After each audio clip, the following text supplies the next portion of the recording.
Debate with Smruthy Paruthikad. Kottayam medical കോളേജിലെ കെട്ടിടം തകർന്നുണ്ടായ അപകടത്തിന്റെ 4ാം ദിനം ആരോഗ്യമന്ത്രി വീണ ജോർജ് മരിച്ച ബിന്ദുവിന്റെ വീട്ടിലെത്തി. മകൾക്ക് ചികിത്സാ സഹായം, മകന് ജോലിയടക്കമുള്ള ഉറപ്പുകൾ നൽകി. തങ്ങൾക്കൊപ്പം നിന്ന പ്രതിപക്ഷത്തിനും മാധ്യമങ്ങൾക്കും സർക്കാരിനും ബിന്ദുവിന്റെ ഭർത്താവ് നന്ദി പറയുന്നു. പ്രശ്നങ്ങൾ ഇതോടെ അവസാനിക്കുകയാണോ? മെഡിക്കൽ കോളേജുകളിൽ, സർക്കാർ ആശുപത്രികളിൽ അനാസ്ഥയെന്ന വിഷയം മിണ്ടരുതെന്നാണോ തിട്ടൂരം? ഇടിഞ്ഞു വീഴാറാവുന്ന കെട്ടിടങ്ങളും മരുന്നും ഡോക്ടർമാരുമില്ലാത്ത അവസ്ഥയും തുടരുന്നില്ല എന്നാണോ ഭരണപക്ഷത്തിന്റെ വാദം? പ്രശ്നങ്ങളുണ്ട് എന്ന പാർട്ടി ജനറൽ സെക്രട്ടറിയുടെ പ്രതികരണം സർക്കാർ തള്ളുകയാണോ? വിഷയമുയർത്തി പ്രതിഷേധിക്കുന്ന പ്രതിപക്ഷത്തിനും വിഷയം ചർച്ച ചെയ്യുന്ന മാധ്യമങ്ങൾക്കും സ്വകാര്യ ആശുപത്രികളെ സഹായിക്കുന്ന ദുഷ്ടലാക്കെന്നാണ് CPM-ന്റെ ആരോപണം. മന്ത്രിക്കെതിരായ പ്രതിഷേധങ്ങളെ നേരിടുമെന്ന് DYFI-യും CITU-വും പറയുന്നു. സമരങ്ങളില്ലാത്ത, പ്രതിപക്ഷ സ്വരമില്ലാത്ത, രാജാവിന് വാഴ്ത്തുപാട്ടെന്ന സ്ഥിതി മതിയെന്നാണോ നിലപാട്? എല്ലാം പരിഹരിച്ചോ എന്നതാണ് ചോദ്യം.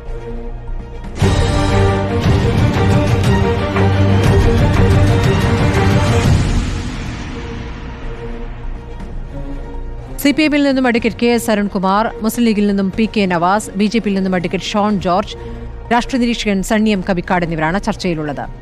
ആദ്യം ഞാൻ അരുൺകുമാറിലേക്ക് പോകുന്നു. അരുൺ, ഇന്നിപ്പോൾ രാവിലെ 7 മണിക്ക് ആരോഗ്യമന്ത്രി ബിന്ദുവിന്റെ കുടുംബത്തെ കാണുന്നു, സഹായങ്ങൾ ഉറപ്പു നൽകുന്നു. അവരെ സംബന്ധിച്ചും ആ സഹായങ്ങൾ സ്വീകരിക്കുക എന്നുള്ളതാണ് ഇപ്പോഴത്തെ അവസ്ഥ. ആ സഹായങ്ങൾ സ്വീകരിക്കുന്നു, മകന് ജോലിയടക്കമുള്ള ഉറപ്പുകൾ നൽകുന്നു. അപ്പോൾ അവരുടെ പ്രതികരണവും ആ നിലയ്ക്ക് ആശ്വാസത്തിന്റെ പ്രതികരണം വരികയാണ്.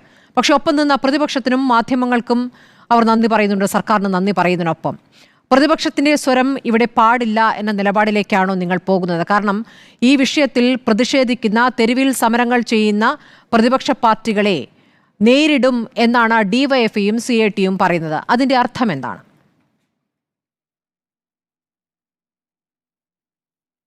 ഇവിടെ ജനാധിപത്യപരമായിട്ടുള്ള ഒരു പ്രതിഷേധത്തിനും ഒരു വിലക്കുമില്ല. അതിനെയൊക്കെ 2 കൈയും നീട്ടി സ്വാഗതം ചെയ്യുന്നു. കേരളത്തിന്റെ ആരോഗ്യമേഖല എന്ന് പറഞ്ഞാൽ കേരളം രൂപീകരിക്കപ്പെട്ട 1956 മുതൽ ഉള്ളതാണല്ലോ. 57 ആദ്യത്തെ ഗവൺമെന്റ് വന്നു. കാലാകാലങ്ങളിൽ മാറി മാറി വന്ന ഗവൺമെന്റുകളെല്ലാം അവർക്ക് ചെയ്യാവുന്ന കാര്യങ്ങൾ ചെയ്തു. ഇപ്പോ ഓരോ ഗവൺമെന്റുകൾ തമ്മിലുള്ള താരതമ്യപ്പെടുത്തലും ഓരോ ഗവൺമെന്റിന്റെ കാലത്ത് കൂടുതൽ ചെയ്ത കാര്യങ്ങളും എല്ലാം ഇപ്പോൾ ചർച്ചാ വിഷയമാണ്. നമുക്ക് കൂടുതൽ മെച്ചപ്പെട്ട ആരോഗ്യ മേഖല തന്നെയാണ്, ലോകത്തിന് മാതൃകയാണ്. മറ്റ് സംസ്ഥാനങ്ങളിലേക്ക് വെച്ച് താരതമ്യപ്പെടുത്തുമ്പോൾ ഭൗതിക സാഹചര്യങ്ങൾ കൊണ്ടും രോഗികളുടെ എണ്ണം കൊണ്ടും സൗജന്യ സേവനം കൊണ്ടും എല്ലാം നമ്മൾ തന്നെയാണ് മുന്നിൽ. പക്ഷെ കൂടുതൽ ആളുകൾ ഈ കൃത്യമായി സർക്കാർ മേഖലയെ ആശ്രയിച്ചു വരുന്നു, പൊതുമേഖലയെ ആശ്രയിച്ചു വരുന്നു എന്നതുകൊണ്ട് തന്നെ സൗകര്യങ്ങൾ മെച്ചപ്പെടുത്തണം, ഭൗതിക സാഹചര്യങ്ങൾ കുറെ മെച്ചപ്പെടുത്താനുണ്ട്. മെഡിക്കൽ കോളേജുകളെല്ലാം 60-70 കൊല്ലം പഴക്കമുള്ളതാണ്. അത് പുതിയ കെട്ടിടങ്ങൾ പണിയണം. ഇപ്പോഴുള്ള രോഗികളുടെ എണ്ണത്തിനനുസരിച്ച് മാറ്റം വരുത്തണം. അതിനുവേണ്ടിയിട്ടുള്ള ശ്രമങ്ങൾ വലിയ രൂപത്തിൽ നടക്കുകയാണ്. കിഫ്ബി ഉപയോഗിച്ചുകൊണ്ട് തന്നെ വൻകിട വികസന പ്രവർത്തനങ്ങൾ നടക്കുന്നു. ഇപ്പോൾ ഇങ്ങനെ ഒരു ദാരുണമായിട്ടുള്ള സംഭവം ഉണ്ടായി, ഒരാൾ മരിക്കപ്പെടുന്ന ഒരു സംഭവം ഉണ്ടായി. അതിന്റെ ഭാഗമായിട്ട് ആ കുടുംബത്തിന്റെ കണ്ണീരൊപ്പുക, എല്ലാ തരത്തിലും കോമ്പൻസേറ്റ് ചെയ്യുക, ഇത്തരത്തിലുള്ള സംഭവങ്ങൾ ആവർത്തിക്കാതിരിക്കുക, അതിനുള്ള സാഹചര്യം ഒരുക്കുക എന്നതാണ്. അതിനു പകരം അതിനു വേണ്ടിയിട്ടുള്ള ഫലപ്രദമായിട്ടുള്ള നിർദ്ദേശങ്ങൾ, പ്രതിഷേധം ഒക്കെ ആകാം. പക്ഷേ മന്ത്രിയെ വഴിയിൽ തടയുന്നതും മന്ത്രിയുടെ വീട് ആക്രമിക്കുന്നതും ഓഫീസ് ആക്രമിക്കുന്നതും കായികപരമായിട്ട് ഒരു വനിതാ മന്ത്രിയെ ആക്രമിക്കുന്ന തരത്തിലേക്ക് പോയി കഴിഞ്ഞാൽ അങ്ങനെ ഒരു സംഭവം ഉണ്ടായോ? മന്ത്രിയെ കായികമായി ആക്രമിക്കുകയോ മന്ത്രിയുടെ വീട് ആക്രമിക്കുകയോ മന്ത്രിയുടെ ഔദ്യോഗിക വസതി ആക്രമിക്കുകയോ ചെയ്യുന്ന സംഭവം ഉണ്ടായോ? പ്രതിഷേധം ഉണ്ടായിട്ടുണ്ട്. പ്രതിഷേധ സമരങ്ങൾ ഏത് രൂപത്തിലായിരിക്കും? നിങ്ങളും പ്രതിഷേധങ്ങളൊക്കെ നടത്താറുള്ളതാണല്ലോ. അപ്പോൾ ആ രൂപത്തിലുള്ള പ്രതിഷേധം എന്നതിനപ്പുറം മന്ത്രിയെ ഉപദ്രവിക്കുന്ന രീതിയിലേക്ക്, ശാരീരികമായി ആക്രമിക്കുന്ന രീതിയിലേക്ക് ഒരു പ്രതിഷേധ സമരം ഉണ്ടായോ? ആ മന്ത്രിയുടെ കൂടെ ഉള്ള പോലീസ് വാഹനങ്ങളും പോലീസും അതുപോലെ തന്നെ കൂടുതലായി കൊടുത്ത ബന്ദവസും ഇല്ലെങ്കിൽ ആ മന്ത്രിയെ ആക്രമിക്കുമായിരുന്നു എന്നതിന് വേറൊരു തെളിവ് നമ്മുടെ മുന്നിൽ വേണ്ട. അടുത്തത് കഴിഞ്ഞ ദിവസങ്ങളിൽ വന്ന വാക്കാലുള്ള ആക്രമണങ്ങളും പ്രസ്താവനകളും മന്ത്രിമന്ദിരത്തിലേക്കുള്ള മാർച്ചും അതുപോലെ മന്ത്രിയുടെ വാഹനത്തിന്റെ മുന്നിൽ ചാടുന്ന കാഴ്ചയും ഒക്കെ കാണുമ്പോൾ പോലീസിന്റെ വലിയ സംരക്ഷണ വലയം ഇല്ലായിരുന്നെങ്കിൽ ഉള്ള സാഹചര്യമാണ് ഞാൻ പറഞ്ഞത്. പക്ഷെ ഇന്ന് ഒരു പോലീസ് പോലും ഇല്ലാതെയാണ് മന്ത്രി ആ വീട്ടിലെത്തിയത്. നടന്നു തന്നെയാണ് ആ വീട്ടിലേക്ക് വന്നത്. ഒരാൾ പോലും തടയാനുണ്ടായില്ലല്ലോ. അതുകൊണ്ട് ഞങ്ങൾ തീരുമാനിച്ചിട്ടുണ്ട് പോകുന്നു എന്നുള്ളത് എന്താണ്? അതുകൊണ്ട് ഉദ്ദേശിക്കുന്നത് എന്താണ്? പോലീസ് ഇല്ലാതെ പാർട്ടി സഖാക്കൾക്കൊപ്പം മന്ത്രി പോയിരിക്കുന്നു. രാവിലെ 7 മണിയാണ് ആ സമയം തെരഞ്ഞെടുത്തത്. ആരും അറിഞ്ഞിട്ടില്ല. വളരെ കുറച്ച് മാധ്യമങ്ങൾ മാത്രമേ ദൃശ്യങ്ങൾ കിട്ടിയിട്ടുമുള്ളൂ ആ സമയത്ത്. അതൊരു ശരിയാണ്. അപ്പോൾ അത് പറയുന്നതിന്റെ അർത്ഥം എന്താണ്? ഭയപ്പാടില്ലാതെ പോയി എന്നാണോ? പോലീസ് പോലും ഇല്ലാതെ ഞങ്ങൾക്ക് പോകാൻ പറ്റും, മന്ത്രിക്ക് സുരക്ഷ ഒരുക്കുന്നത് ഇനി മുതൽ പാർട്ടി പ്രവർത്തകരാണ് എന്നതാണോ? എന്താണ് ഉദ്ദേശിക്കുന്നത്? ആ പറഞ്ഞതിന്റെ അർത്ഥം എന്താണ്? നിങ്ങൾ എന്തു വേണമെങ്കിലും ഊഹിച്ചോ, നിങ്ങൾ എന്തു വേണമെങ്കിലും റിപ്പോർട്ട് ചെയ്തോ.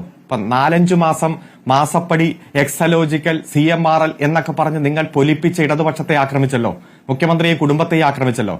ഈ ചർച്ചയിൽ പങ്കെടുക്കുന്ന BJP പ്രതിനിധിയോട് ഇനി ഒരു അക്ഷരം മിണ്ടരുത്. ഇതുവരെ അപ്ലോഡ് ചെയ്ത മുഴുവൻ വീഡിയോകളും എല്ലാ സോഷ്യൽ മീഡിയ പ്ലാറ്റ്ഫോമിൽ നിന്നും മാറ്റണം. ഒരു വാക്കുപോലും ഈ വിഷയത്തിൽ ഉന്നയിക്കരുതെന്ന് കേരളത്തിന്റെ സബ് കോടതിയും ഹൈക്കോടതിയിൽ ഇദ്ദേഹം കൊടുത്ത കേസ് പിൻവലിച്ചു പോകേണ്ടി വന്ന സാഹചര്യം ഉണ്ടായി.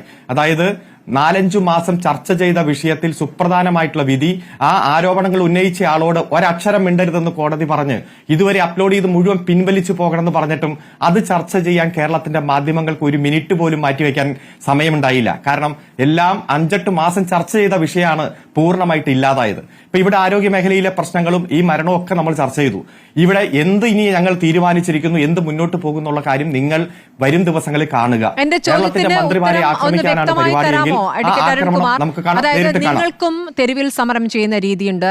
നിങ്ങളുടെ കാലത്തും നിങ്ങൾ കരിങ്കൊടി പിടിച്ചിട്ടുണ്ട്, നിങ്ങളും മന്ത്രിമാരെ വഴിയിൽ തടഞ്ഞിട്ടുണ്ട്. അപ്പോൾ ഈ കരിങ്കൊടി പ്രതിഷേധമൊക്കെ നിങ്ങൾ ഭരിക്കുന്ന കാലമാകുമ്പോഴേക്കും വേറൊരു രൂപത്തിൽ, അത് നിങ്ങൾ വ്യാഖ്യാനിക്കുന്ന വേറൊരു രൂപത്തിലാണല്ലോ. അപ്പോൾ അതിനെ തടയുമെന്നാണോ? അതിന് പോലീസ് ഉണ്ടല്ലോ, മന്ത്രിക്ക് എന്തായാലും പോലീസിന്റെ കാവലുണ്ട്. അത് അങ്ങനെയല്ല, മന്ത്രിക്ക് സംരക്ഷണം ഒരുക്കുക DYFIയും CITയും ചേർന്നാണ് എന്ന് പറയുമ്പോൾ ഇവിടെ നേരത്തെ നടന്ന ഒരു രക്ഷാപ്രവർത്തനം ഓർമ്മിക്കുകയാണ്. ആ രൂപത്തിൽ നിങ്ങൾ പ്രവർത്തിക്കും എന്നാണോ മനസ്സിലാക്കേണ്ടത്? നിങ്ങൾക്ക് ഇഷ്ടമുള്ളതുപോലെ ഊഹിക്കാം. ഏതായാലും മുത്തങ്ങയിൽ സമരം നടത്തിയവരെ UDFന്റെ പോലീസ് നേരിട്ടതുപോലെയോ അടിയന്തരാവസ്ഥയിൽ പ്രതിഷേധിച്ചവരെ കോൺഗ്രസുകാർ നേരിട്ടതുപോലെയോ ആയിരിക്കില്ല. ഇവിടെ പ്രതിഷേധിക്കാനുള്ള ഒരു അവകാശത്തിൽ ഞങ്ങൾ ഇടപെടുകയില്ല. പക്ഷെ കേരളത്തിലെ ഏതെങ്കിലും മന്ത്രിമാരെ നിങ്ങളുടെ പ്രതിരോധം എനിക്കിത്രേ പറയാൻ എനിക്കിപ്പോ ആ പ്രതിരോധം ചാനലിൽ വന്നിരുന്ന് വിശദീകരിക്കലും ഞങ്ങളുടെ രീതിയല്ല. നിങ്ങൾ കണ്ടോളൂ, നിങ്ങൾ കാത്തിരുന്ന് കണ്ടോളൂ. ഒരു കാര്യം ഞാൻ പറയാം, ഒരൊറ്റ പോലീസും ഇല്ലെങ്കിൽ പോലും കേരളത്തിലെ മുഴുവൻ മന്ത്രിമാരും കേരളത്തിന്റെ തെരുവീതികളിലൂടെ നടക്കും, അവരുടെ പരിപാടികളിൽ പങ്കെടുക്കും, അവർക്ക് പോകേണ്ടിടത്തൊക്കെ പോകും. അത് ഏതെങ്കിലും തരത്തിൽ തടയാൻ പോലീസ് വേണോ വേണ്ടോ എന്ന് ഞങ്ങൾ തീരുമാനിക്കും. പോലീസ് ഉണ്ട്, പോലീസ് കാര്യക്ഷമമാണ്, ആഭ്യന്തര വകുപ്പുണ്ട്. പക്ഷേ പോലീസ് ഇല്ലെങ്കിലും കേരളത്തിൽ ഒരു മന്ത്രി ഇടുന്ന പരിപാടിയിൽ എവിടെ വേണമെങ്കിലും പോകാൻ പറ്റിയ സാഹചര്യം ഒരുക്കാൻ പറ്റിയ പാർട്ടിയും അതിന് പിന്തുണ കൊടുക്കാൻ പറ്റിയ സംവിധാനവും ഈ കേരളത്തിലുണ്ട്. അത് ഞങ്ങൾ പ്രയോജനപ്പെടുത്തും. നിങ്ങൾക്ക് എന്ത് വേണമെങ്കിലും വ്യാഖ്യാനിക്കാം, ഊഹിക്കാം, നമുക്ക് തെരുവീതികളിൽ കാണുകയും ചെയ്യാം. ശരി, PK നവാസ്, അതിലൊരു വെല്ലുവിളിയുടെ സ്വഭാവമുണ്ട്. നാളെ മുതൽ നിങ്ങളുടെ പ്രതിഷേധം വേറൊരു രൂപത്തിലേക്ക്. കഴിഞ്ഞ ദിവസവും തെരുവിൽ പ്രതിഷേധമായിരുന്നു. ഇന്നിപ്പോൾ ഞായറാഴ്ച നിങ്ങൾ അതിനൊരു അവധി കൊടുത്തതാണോ എന്നറിയില്ല. ഞായറാഴ്ച വേണ്ട, ഇനി തിങ്കളാഴ്ച മുതൽ മതി എന്ന ആലോചനയ്ക്ക് പോയതാണോ എന്നറിയില്ല. നാളെ മുതൽ തെരുവിൽ പ്രതിഷേധമുണ്ടെന്ന് നിങ്ങൾ പറയുന്നു. ആ പ്രതിഷേധങ്ങളെ പ്രതിരോധിക്കും എന്നാണ് DYFIയും നവാസ് ഇപ്പോൾ DYFIയും അതോടൊപ്പം തന്നെ CITയും പറയുന്നത്. അപ്പോൾ ആ പ്രതിരോധത്തിന്റെ സ്വഭാവം എന്തായിരിക്കും എന്നുള്ളത് തെരുവിൽ കാണാം എന്ന് തന്നെയാണ് പറയുന്നത്. പോലീസ് ഇല്ലാതെയും മന്ത്രിമാർക്ക് പരിപാടികളിൽ പങ്കെടുക്കാവുന്ന രീതിയിലായിരിക്കും ഇനി അങ്ങോട്ടുള്ള മുന്നോട്ടുള്ള പോക്ക് എന്നാണ്. ഇതിൽ പ്രതിപക്ഷത്തിന് പറയാനുള്ളത് എന്താണ്? അല്ല, പരമപുച്ഛത്തോടെയും പരമ കഷ്ടത്തോടു കൂടിയാണ് ഞാൻ അദ്ദേഹത്തിൻ്റെ വാക്കുകളെ കേൾക്കുന്നത്. കേരളം പോലത്തെ ഒരു സമൂഹത്തിനകത്ത് സ്വാഭാവികമായി മന്ത്രിമാർക്ക് നേരെ കരിങ്കൊടി കാണിക്കുക, അവരെ വഴി തടയുക, അവർക്കെതിരെ സമരം ഉണ്ടാവുക, ഇതൊക്കെ സ്വാഭാവികമായി ഉണ്ടാകുന്ന കാര്യങ്ങളല്ലേ. ഞങ്ങൾ പിന്നെ പ്രതിപക്ഷം എന്താ ചെയ്യേണ്ടത്? ഞങ്ങൾ കൈകെട്ടി മൂടി കെട്ടി മിണ്ടാതിരിക്കണം? നോക്കൂ, നിങ്ങളെ ഓർക്കണം, കേരളത്തിലൊരു മുഖ്യമന്ത്രിയുടെ തലയെറിഞ്ഞ് നെറ്റി പൊട്ടിച്ച ഒരു കൂട്ടരാണ് ഇവിടെ വന്നിരുന്നിട്ട് മന്ത്രിമാർക്കും മുഖ്യമന്ത്രിമാർക്കും മറ്റു മന്ത്രിമാർക്കൊക്കെ സ്വൈരസഞ്ചാരം നടത്താൻ സാഹചര്യമൊരുക്കാൻ പാർട്ടി നേതൃത്വം ഏറ്റെടുക്കുമെന്ന് പറയുന്നത്. ഇത് കേരളം കേൾക്കുന്നുണ്ട്. എനിക്ക് CPIMൻ്റെ പ്രതിനിധി ശ്രീ അരുൺകുമാറിൻ്റെ ആ വാക്കുകൾ ഏറെ സന്തോഷത്തോടു കൂടെ ഞാൻ കേട്ടത്. കാരണം മലയാളി ഇത് കേൾക്കേണ്ടതുണ്ട്. കഴിഞ്ഞ 9 വർഷക്കാലം CPM ഭരണത്തുടർച്ചയിൽ അഹങ്കാരത്തിൽ ഭരിക്കുന്ന പിണറായി വിജയൻ്റെ കീഴിൽ ഓരോ CPM പ്രവർത്തകനും എത്രമേൽ അഹങ്കാരത്തിൻ്റെ ഭാഷയിലാണ് സംസാരിക്കുന്നത് എന്ന് മലയാളി സമൂഹം കേൾക്കേണ്ടതുണ്ട്. ആ സമൂഹം അത് കേൾക്കുക പരിശോധിക്കുകയും അത് വിലയിരുത്തുകയും ചെയ്യപ്പെടട്ടെ എന്ന് മാത്രം പറഞ്ഞുകൊണ്ട് പുച്ഛത്തോടു കൂടി ആ വാചകത്തെ ഞാൻ തള്ളിക്കളയുകയാണ്. സ്മൃതി, ഇവിടെ ഇപ്പോൾ വലിയ പ്രശ്നം ആരോഗ്യ മേഖലയുടെ കെടുകാര്യസ്ഥവുമായി ബന്ധപ്പെട്ട് പ്രതിപക്ഷം ഉയർത്തുന്ന പ്രശ്നങ്ങൾ, ഞങ്ങൾ നടത്തുന്ന സമരങ്ങൾ, ഇതൊക്കെയാണല്ലോ CPM-നെയും DYFI-യും അതുപോലെ CIT ഒക്കെ അസ്വസ്ഥപ്പെടുത്തുന്നത്.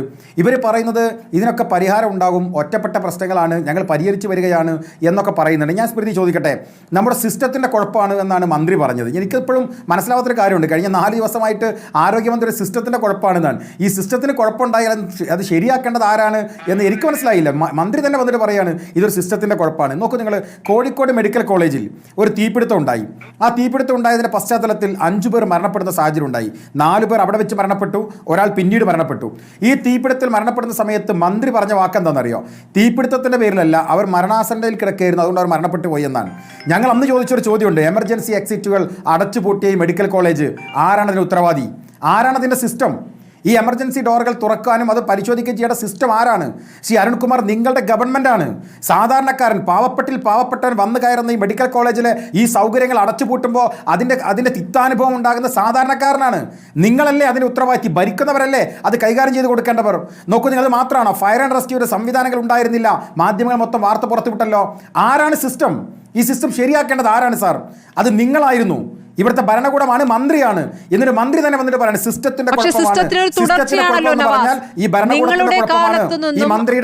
കാലാകാലങ്ങളിലെ സർക്കാരുകൾ തുടർന്നു വരുന്ന അല്ലെങ്കിൽ സർക്കാരുകൾ മുഖം തിരിച്ച സിസ്റ്റം, ആ സിസ്റ്റം അതങ്ങനെ തുടരുകയാണ്. ഞങ്ങളുടെ കാലത്തും അങ്ങനെ തന്നെ. എന്നാൽ നിങ്ങളുടെ കാലത്തെ കണക്ക് നോക്കൂ, ഞങ്ങൾ എത്ര മെച്ചമാണ് എന്നവർ കണക്ക് ചൂണ്ടിക്കാട്ടി നിങ്ങളെ വിമർശിക്കുന്നു. അല്ല സ്മൃതി, കണക്കുകൾ ചൂണ്ടിക്കാട്ടിയുള്ള ചർച്ചയിലേക്കാണ് അതിലേക്ക് വരാം. ഞാൻ അതിനു മുമ്പ് ചോദിക്കുന്നത്, ഈ 5 പേർ മരിക്കാൻ കാരണമായിട്ടുള്ള ഈ മെഡിക്കൽ കോളേജിലെ റിപ്പോർട്ട്, എന്തുകൊണ്ട് തീപിടുത്തം ഉണ്ടായി, ഇതുവരെ റിപ്പോർട്ട് വരാത്തതിന് 10 വർഷം മുമ്പ് ഭരിച്ച ഞങ്ങൾ ഏൽക്കണം ഉത്തരവാദിത്വം? സ്മൃതി പറ. ഒരു ദുരന്തം കഴിഞ്ഞിട്ട് ഏകദേശം 3-4 മാസമല്ലേ കഴിഞ്ഞുള്ളൂ കോഴിക്കോട് മെഡിക്കൽ കോളേജിൽ? 5 പേർ മരിച്ചല്ലോ. മരണകാരണം അതല്ല എന്ന് മന്ത്രി അസന്നിഗ്ധമായി പറഞ്ഞു. ശരി, അത് വാദത്തിലാണോ നിൽക്കട്ടെ. എന്തുകൊണ്ട് തീപിടുത്തം ഉണ്ടായി? അതിൻ്റെ സിസ്റ്റത്തിൻ്റെ ഉത്തരവാദിത്തം 10 വർഷം മുമ്പുള്ള ഞങ്ങൾ ഏറ്റെടുക്കണോ? പോട്ടെ, ബിന്ദുവിൻ്റെ മരണം ഉണ്ടായി കോട്ടയം മെഡിക്കൽ കോളേജ്. ആദ്യം വന്നിട്ട് മന്ത്രി പറഞ്ഞ എന്താണ്? അവിടെ ആരും കുടുങ്ങിയിട്ടില്ല, പോട്ടെ, അതൊക്കെ നമ്മൾ ചർച്ച ചെയ്തതാണ്. എന്നിട്ട് രണ്ടാമത്തെ പത്രസമ്മേളനത്തിൽ 2.5 മണിക്കൂർ കഴിഞ്ഞ് ഒരാൾ മരണപ്പെട്ടെന്ന് ബോധ്യം ഉണ്ടായിട്ട് മന്ത്രി നടത്തുന്ന ഒരു പത്രസമ്മേളനമുണ്ട്. മലയാളിയുടെ മരവിക്കാത്ത മനസ്സുകൾ വേദനയോട് കൂടി നോക്കി കാണുന്ന പത്രസമ്മേളനമല്ലേ? സർക്കാരിൻ്റെ വകുപ്പിൻ്റെ മേന്മകൾ കണക്ക് സഹിതം വന്ന് വിളമ്പുന്ന ഒരു മന്ത്രി. ഈ മന്ത്രി എന്താ ചെയ്യുന്നത്? സ്വന്തം ഒരു ഇമേജിൽ മാത്രം അഭിനമിക്കുകയും അത് തകർന്നു പോകുമോ എന്ന ഭയത്തിൽ മാത്രം ജീവിക്കുകയും ചെയ്യുന്ന ഒരു ഭരണകൂടവും ഒരു മന്ത്രിയും അല്ലേ ഈ ആരോഗ്യവകുപ്പ് കൈകാര്യം ചെയ്യുന്നത്? അത് ഓരോ ഘട്ടത്തിലുണ്ടായില്ലേ? കോവിഡ് ഘട്ടത്തിൽ നമ്മളെല്ലാവരും ഒരുമിച്ച്, ചാനലുകാരൊക്കെ നമ്മൾ ഒരുമിച്ചാണ് കോവിഡ് ഘട്ടത്തിൽ ഈ സമരങ്ങൾക്ക്, ഈ പറയുന്ന മുഖ്യമന്ത്രിയുടെ പ്രവർത്തനങ്ങൾക്ക്, മന്ത്രിസഭയുടെ പ്രവർത്തനങ്ങൾക്ക് ഒരുമിച്ച് നേതൃത്വം കൊടുത്തത്. എന്നാൽ പിന്നീട് വന്നില്ല, ഡാറ്റകൾ സപ്രസ് ചെയ്യപ്പെട്ടതാണ്. മരണനിരക്കുകളുടെ കണക്ക് വന്നപ്പോൾ കേരളം കുത്തനെ മുകളിലേക്ക് പോകുന്ന ഒരു ഘട്ടം ഉണ്ടായി. അപ്പോൾ ഇമേജ് ബിൽഡിങ്ങിന് വേണ്ടിയിട്ട് വ്യാജ വാർത്തകൾ ഉണ്ടാക്കുകയും അതുപോലെ തന്നെ PR എക്സസൈസ് നടത്തുകയും യഥാർത്ഥത്തിൽ പ്രശ്നം പരിഹരിക്കാതിരിക്കുകയും ചെയ്യുന്നു. നോക്കൂ, ഞാൻ സ്മൃതി ഒരു കാര്യം കൂടി സൂചിപ്പിക്കാം. ഡോക്ടർ ഹാരിസിന്റെ പ്രസ്താവന വന്നു. ശ്രീ അരുൺകുമാറുടെ ചർച്ചയിൽ നമ്മൾ തന്നെ ഇരുന്നല്ലോ. അന്ന് അരുൺകുമാർ പറഞ്ഞു ഡോക്ടർ ഹാരിസ് മാന്യനാണ്, ഡോക്ടർ ഹാരിസ് വളരെ നല്ല മനുഷ്യനാണ്, അയാൾ നല്ല മനുഷ്യസ്നേഹിയാണ്, നല്ല ഡോക്ടറാണ്, അദ്ദേഹം വലിയ രൂപത്തിലേക്ക് പ്രവർത്തനം നടത്തുന്ന ആളാണ്. പിറ്റേ ദിവസം പിണറായി വിജയൻ വന്നിട്ട് ഡോക്ടർ ഹാരിസിനെ തള്ളിയപ്പോൾ പാർട്ടി സെക്രട്ടറി ഗോവിന്ദ മാഷ് എന്ന് പറഞ്ഞു വളരെ മോശമാണ്, അയാളെ ചെയ്യാൻ പാടുണ്ടായിരുന്നില്ല. ഇത്രയുള്ള ഒരു ശരാശരി CPM-കാരൻ തനിക്ക് ബോധ്യമുള്ള വസ്തുത പോലും മലയാളിയോട് പറയാൻ കഴിയാതെ ഒരു ഭരണത്തിൽ വീർപ്പ് കൂട്ടി നിൽക്കുന്നവരാണ് അരുൺകുമാർ പോലും. അതേ അരുൺകുമാറിന്റെ 4 ദിവസം മുമ്പത്തെ ചർച്ചയും ഇന്ന് നടത്തുന്ന ചർച്ചയും നിങ്ങൾ പരിശോധിച്ചാൽ മതി.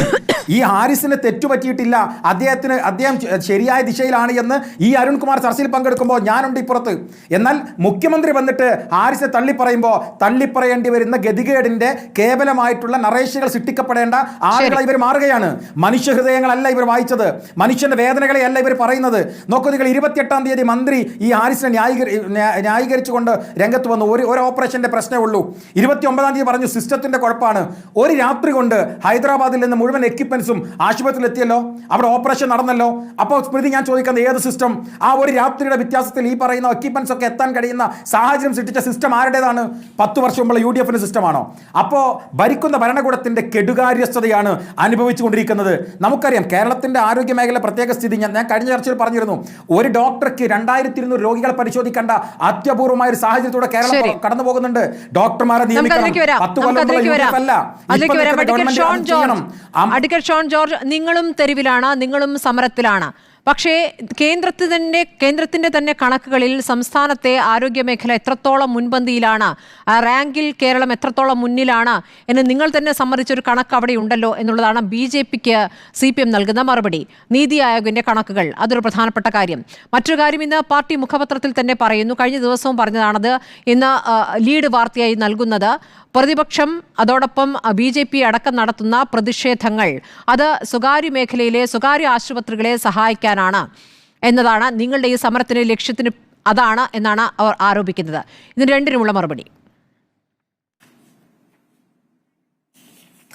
ഞങ്ങളുടെ നേതാവ് മരിച്ചുപോയ സുഷമ സ്വരാജ് പണ്ട് പറഞ്ഞൊരു വാക്കുകൾ ഈ കഴിഞ്ഞ ദിവസങ്ങളിലൊക്കെ സോഷ്യൽ മീഡിയയിൽ വളരെ പ്രസക്തമായി പ്രചരിക്കുന്നുണ്ട്.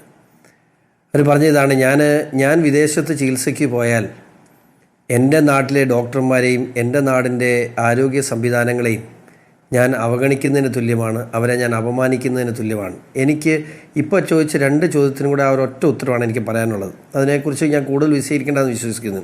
പക്ഷേ ഇപ്പോൾ അരുൺകുമാർ പറഞ്ഞൊരു ഒരു സംസാരം ഞാൻ വളരെ ഞെട്ടലോടുകൂടിയാണ് കേട്ടത്.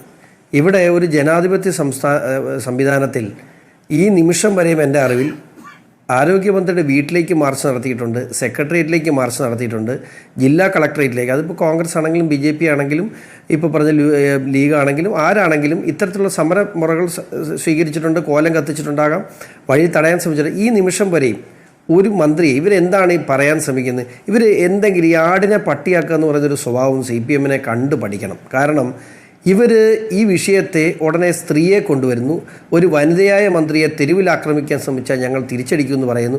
ഈ വിഷയത്തിൽ അവർ പ്രതിരോധത്തിലായിപ്പോയി എന്നുള്ളതിൻ്റെ ഏറ്റവും വലിയ ഉദാഹരണമാണ്.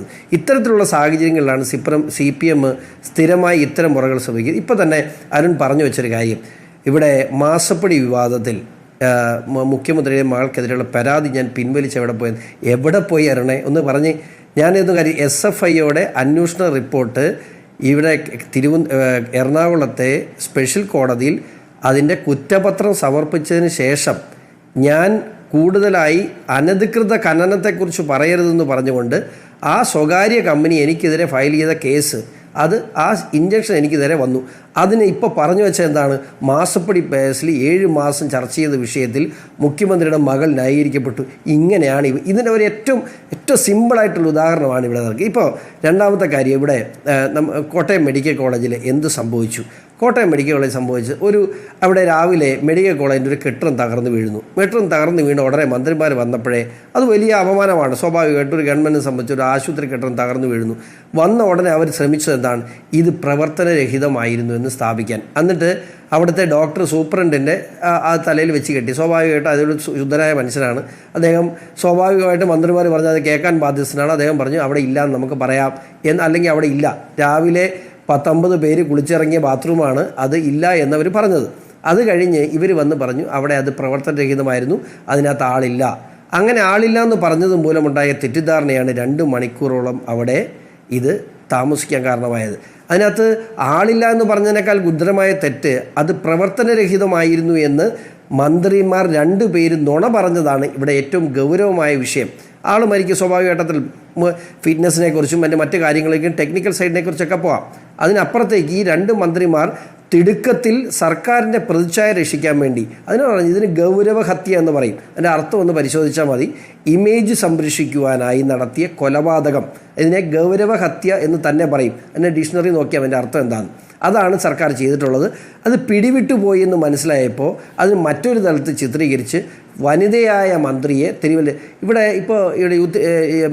മുസ്ലിം ലീഗിൻ്റെ പ്രതിനിധി സൂചിപ്പിച്ചു, ഒരു മുഖ്യമന്ത്രിയെ, അതാരുമായിട്ട് കോൺഗ്രസിൻ്റെ മുഖ്യമന്ത്രിയെ തെരുവിൽ തടയുകയും തെരുവിൽ തടഞ്ഞെന്ന് മാത്രമല്ല മുഖ്യമന്ത്രിയെ കല്ലെറിഞ്ഞ് തലയ്ക്ക് പരിക്കേൽപ്പിക്കുകയും ചെയ്ത ആളുകളാണ് ഈ പറയുന്നത്. പിന്നെ ഇന്ന് ഇതിനകത്ത് ഏറ്റവും പ്രതിരോധിച്ച ശിവൻകുട്ടി മന്ത്രി സമരങ്ങൾ മാന്യമാകണമെന്ന് പറഞ്ഞത് ശിവൻകുട്ടി മന്ത്രിയെ കൊണ്ട് തന്നെ പറയിപ്പിച്ചത് അത് അതിനേക്കാൾ വലിയ തമാശയായി മാറിയെന്ന് പറയാതിരിക്കാൻ കഴിയില്ല. ശരി, ഈ പറഞ്ഞ കേന്ദ്രം നൽകിയിരിക്കുന്ന റാങ്ക് പട്ടികയിൽ കേരളം മുന്നിലാണ് എന്നുള്ള ഒരു വാദം കൂടി ഉണ്ടല്ലോ, അതിനുകൂടി മറുപടി. അല്ല, തീർച്ചയായിട്ടും ഞാൻ കേന്ദ്രം മാനദണ്ഡങ്ങൾ ഇടുന്നത് തീർച്ചയായിട്ടും പല കാര്യങ്ങൾ പരിഗണിച്ചുകൊണ്ടാണ്. ഞാനൊരു കാര്യം ചോദിച്ചോട്ടെ, കേന്ദ്രത്തിൻ്റെ റാങ്ക് പട്ടികയിൽ എത്രാമത്തെയാണ്? 10-നുള്ളിലാണെന്ന് പറയുന്നു. ശരിയാണ്, സംഭവിച്ചു.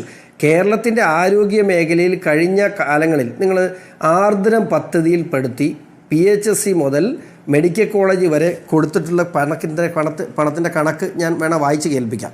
ഈ പണം കഴിഞ്ഞ വർഷം മാത്രം, കഴിഞ്ഞ ഒറ്റ വർഷം മാത്രം കേന്ദ്ര സർക്കാരിൽ നിന്നും പണം കഴിഞ്ഞ 5 വർഷത്തിനിടയിൽ 7433 കോടി രൂപ, 7434 കോടി രൂപ കേന്ദ്ര സർക്കാർ ഇവിടെ ചെലവഴിച്ചു.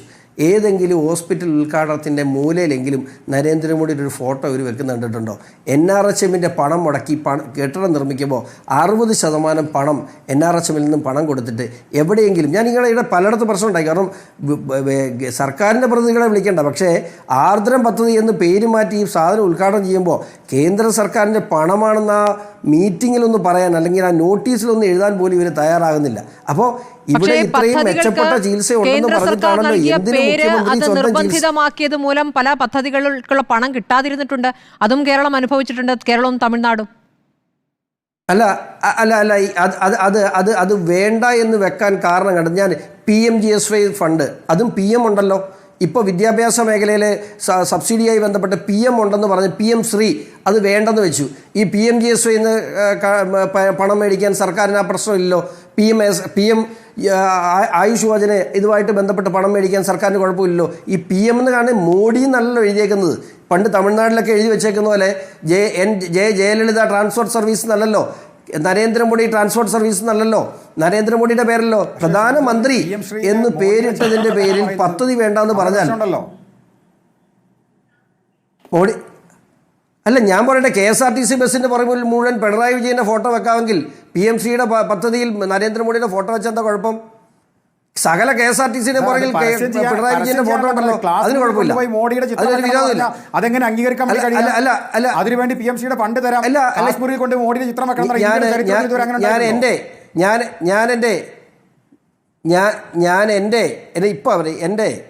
എൻ്റെ ജില്ലാ പഞ്ചായത്ത് ഡിവിഷനിലെ സ്കൂളിൽ ഇപ്പോൾ ടെക്നിക്കൽ സ്കൂളായിട്ട് മാറ്റിയിട്ട് അതിൽ പ്രത്യേക തൊഴിലധിഷ്ഠിത വിദ്യാഭ്യാസ കോഴ്സ്, അവിടെ മുഖ്യമന്ത്രിയുടെ ഫോട്ടോ വെച്ചിരിക്കുന്നു ഉദ്ഘാടന വേദിയിൽ. ഞാൻ ചോദിച്ചത് കേന്ദ്ര സർക്കാരിൻ്റെ സംയുക്ത കോഴ്സാണ്, എന്തിനാണ് ഇത് വെച്ചേക്കുന്നത്? തിരുവനന്തപുരത്ത് നിന്ന് കർശനമായിട്ട് നൽകിയ നിർദ്ദേശമാണ് അവിടെ മുഖ്യമന്ത്രിയുടെ ഫോട്ടോ വെക്കണം, പ്രോട്ടോക്കോളാണ്. ഞാൻ 3 പേരെ വിളിച്ചു, എല്ലാവരും പറഞ്ഞു ഇത് പ്രോട്ടോക്കോളാണ്, ഇതില്ലാതെ ഉദ്ഘാടനം നടക്കലെന്ന്. അപ്പോൾ അതിന് കുഴപ്പമില്ലേ? അതിന് കുഴപ്പമില്ലായിരുന്നു, എനിക്ക് മനസ്സിലായില്ല. അപ്പോൾ PMGSYയുടെ പദ്ധതികൾ നടപ്പിലാക്കുമ്പോൾ നിങ്ങൾക്ക് പ്രശ്നമില്ലല്ലോ. ഷോൺ ജോർജ് മനസ്സിലാക്കി വെച്ചത് അങ്ങനെയാണോ? പിണറായി വിജയന്റെ ഫോട്ടോ വെക്കുന്ന പ്രോട്ടോക്കോളാണോ? മനസ്സിലാക്കി വെച്ചതാണോ? അല്ല അല്ല അല്ല അല്ല അല്ല അതേ പിണറായി വിജയന്റെ ഫോട്ടോ നിങ്ങൾ വെക്കുന്നുണ്ടോ? ഇപ്പം ഞാൻ കണ്ട കാര്യമാണ് പറഞ്ഞത്. ഞാൻ അതിന്റെ പേര് പ്രശ്നം ഉണ്ടാക്കിയതാ, അതിന് കുഴപ്പമില്ലേ? അല്ല സാറേ, പിണറായി വിജയന്റെ അതിന് കുഴപ്പമില്ല. പിണറായി വിജയന്റെ ഫോട്ടോ പ്രോട്ടോകോളിന് അപ്പുറത്തേക്ക് വെക്കുന്നുണ്ടെങ്കിൽ അതും എടുത്തു മാറ്റേണ്ടതാണ്, തർക്കമൊന്നുമില്ല. ഞാൻ ചോദിക്കുന്ന, ഒരു ഗവൺമെന്റിന്, സെൻട്രൽ ഗവൺമെന്റ് നൽകുന്ന ഒരു പണം വിദ്യാഭ്യാസ മേഖല PMC ഫണ്ട് തരണമെങ്കിൽ ഈ പറയുന്ന നരേന്ദ്രമോദിയുടെ ചിത്രം വെക്കണം എന്ന് പറയുന്നതിനെ എങ്ങനെ ന്യായീകരിക്കാൻ വേണ്ടി കഴിയുന്ന കാര്യമാണ്? കേരളത്തിൽ എത്ര പ്രധാനമന്ത്രിമാർ കടന്നുപോയി? ഏതെങ്കിലും പ്രധാനമന്ത്രിയുടെ കാലത്ത് ചിത്രം വെക്കണമെന്നല്ലേ? ചിത്രം വെക്കണമെന്നല്ല, പ്രധാനമന്ത്രി എന്നുള്ള പേരിനാണ്. വിദ്യാഭ്യാസ മന്ത്രിയുടെ പത്രസമ്മേളനം എടുത്ത് നിങ്ങൾ പരിശോധിക്കുക. പ്രധാനമന്ത്രി എന്നുള്ള പേരിനാണ് നിങ്ങൾ ഒബ്ജക്ഷൻ ചെയ്തത്. അല്ല, പ്രധാനമന്ത്രി എന്ന് കൊടുക്കുമ്പോൾ നിങ്ങൾക്ക് എന്തിനാ തുള്ളുന്നേ? ഈ രാജ്യത്തിന്റെ പ്രധാനമന്ത്രിയല്ലേ, BJPയുടെ പ്രധാനമന്ത്രി അല്ലല്ലോ. ശരി സാർ, പ്രധാനമന്ത്രി രാജ്യത്തിന്റെ ക്ലാസ് മുറിയിൽ കൊണ്ട് എന്തിനാ വെക്കുന്ന ഷോൺ ജോർജ്? ഏത് കാലത്താണ് അതുണ്ടായത്? കേരളത്തിൽ എത്ര പ്രധാനമന്ത്രിമാർ, ഇന്ത്യയിൽ എത്ര പ്രധാനമന്ത്രി കടന്നുപോയി? ഏതെങ്കിലും പ്രധാനമന്ത്രിമാർ അത്ര ന്യായം ഉന്നയിച്ചിട്ടുണ്ടോ? ക്ലാസ് മുറിയിൽ പിണറായി വിജയന്റെ ഫോട്ടോ വെക്കുന്നതിന് കുഴപ്പമില്ല. ശരി, അരുൺകുമാർ നിശബ്ദനായിരിക്കുന്നത് ഞാൻ കൗതുകത്തോടു കൂടി കാണുകയാണ്. ഊഴം വരുമ്പോൾ സംസാരിക്കാമെന്നാണെങ്കിൽ അങ്ങനെ ഓക്കെ.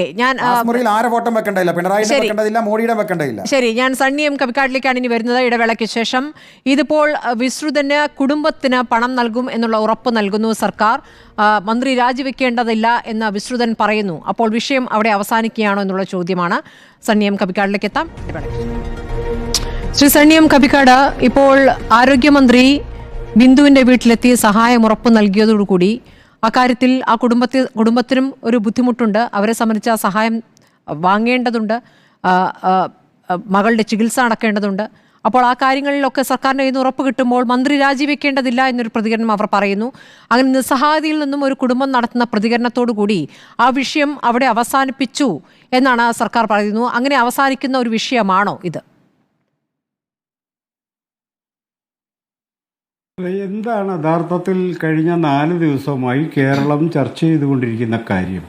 ഇവിടെ ഇപ്പോൾ ചർച്ച ചെയ്യുന്നത്, ഈ ചർച്ച തന്നെ കേട്ടിരിക്കുമ്പോൾ മറ്റെന്തോ കാര്യമാണ് കേരളം ചർച്ച ചെയ്യുന്നതാണ് എനിക്ക് മനസ്സിലാവുന്നത്. യഥാർത്ഥത്തിൽ എന്താണ് കേരളത്തിൽ ഈ വിഷയം ഇതുപോലെ തെരുവ് സമരമായി വികസിക്കാനുണ്ടായ സാഹചര്യം എന്താണ്? മെഡിക്കൽ കോളേജിലെ ഒരു കെട്ടിടം, അതൊരു പഴയ കെട്ടിടമാണ്, അത് തകർന്നു വീഴുന്നു. ആളുകൾ അവിടെ നിന്ന് ഓടി രക്ഷപ്പെടുന്നു. 3 പേർക്ക് പരിക്ക് പറ്റുന്നു. 2 മന്ത്രിമാർ അവിടെ വരുന്നു, VN വാസവനും മന്ത്രി വീണ ജോർജും. 2 പേർ അവിടെ വന്ന് അവിടുത്തെ ഉദ്യോഗസ്ഥന്മാർ പറഞ്ഞതിൻ്റെ അടിസ്ഥാനത്തിൽ അത് ഉപേക്ഷിക്കപ്പെട്ട കെട്ടിടമാണ്, അവിടെ ഒരു പ്രശ്നവുമില്ല, അവിടെ വേറെ കാര്യങ്ങളൊന്നുമില്ല, 3 പേർക്ക് നിസ്സാരമായ പരിക്ക് പറ്റിയിട്ടൊരു പ്രസ്താവന ഇറക്കുന്നതോടെ രക്ഷാപ്രവർത്തനം യഥാർത്ഥത്തിൽ മന്ദീഭവിക്കുന്നുണ്ട്. ഒരു മന്ത്രി എന്ന നിലക്ക് വീണ ജോർജ് പറഞ്ഞത് ശരിയാണ്, ധാർമ്മികമായി ശരിയാണോ എന്നുള്ളതാണ് ചോദ്യം.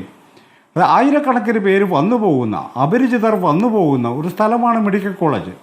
അവിടെ കെട്ടിടം ഇടിഞ്ഞു വീണ ആളുകൾ ഓടി രക്ഷപ്പെട്ടെങ്കിൽ ഒരാളെങ്കിലും അതിനകത്ത് കുടികിടക്കാൻ സാധ്യതയുണ്ടെന്ന് കാണണം നമ്മൾ. ആരെങ്കിലും ഉണ്ടാവാം, ചിലപ്പോൾ ഇല്ലായിരിക്കാം, പക്ഷെ പരിശോധിക്കാനുള്ള ഉത്തരവാദിത്വം എന്തുകൊണ്ട് മന്ത്രി ഏറ്റെടുത്തില്ല എന്നതാണ് ചോദ്യം.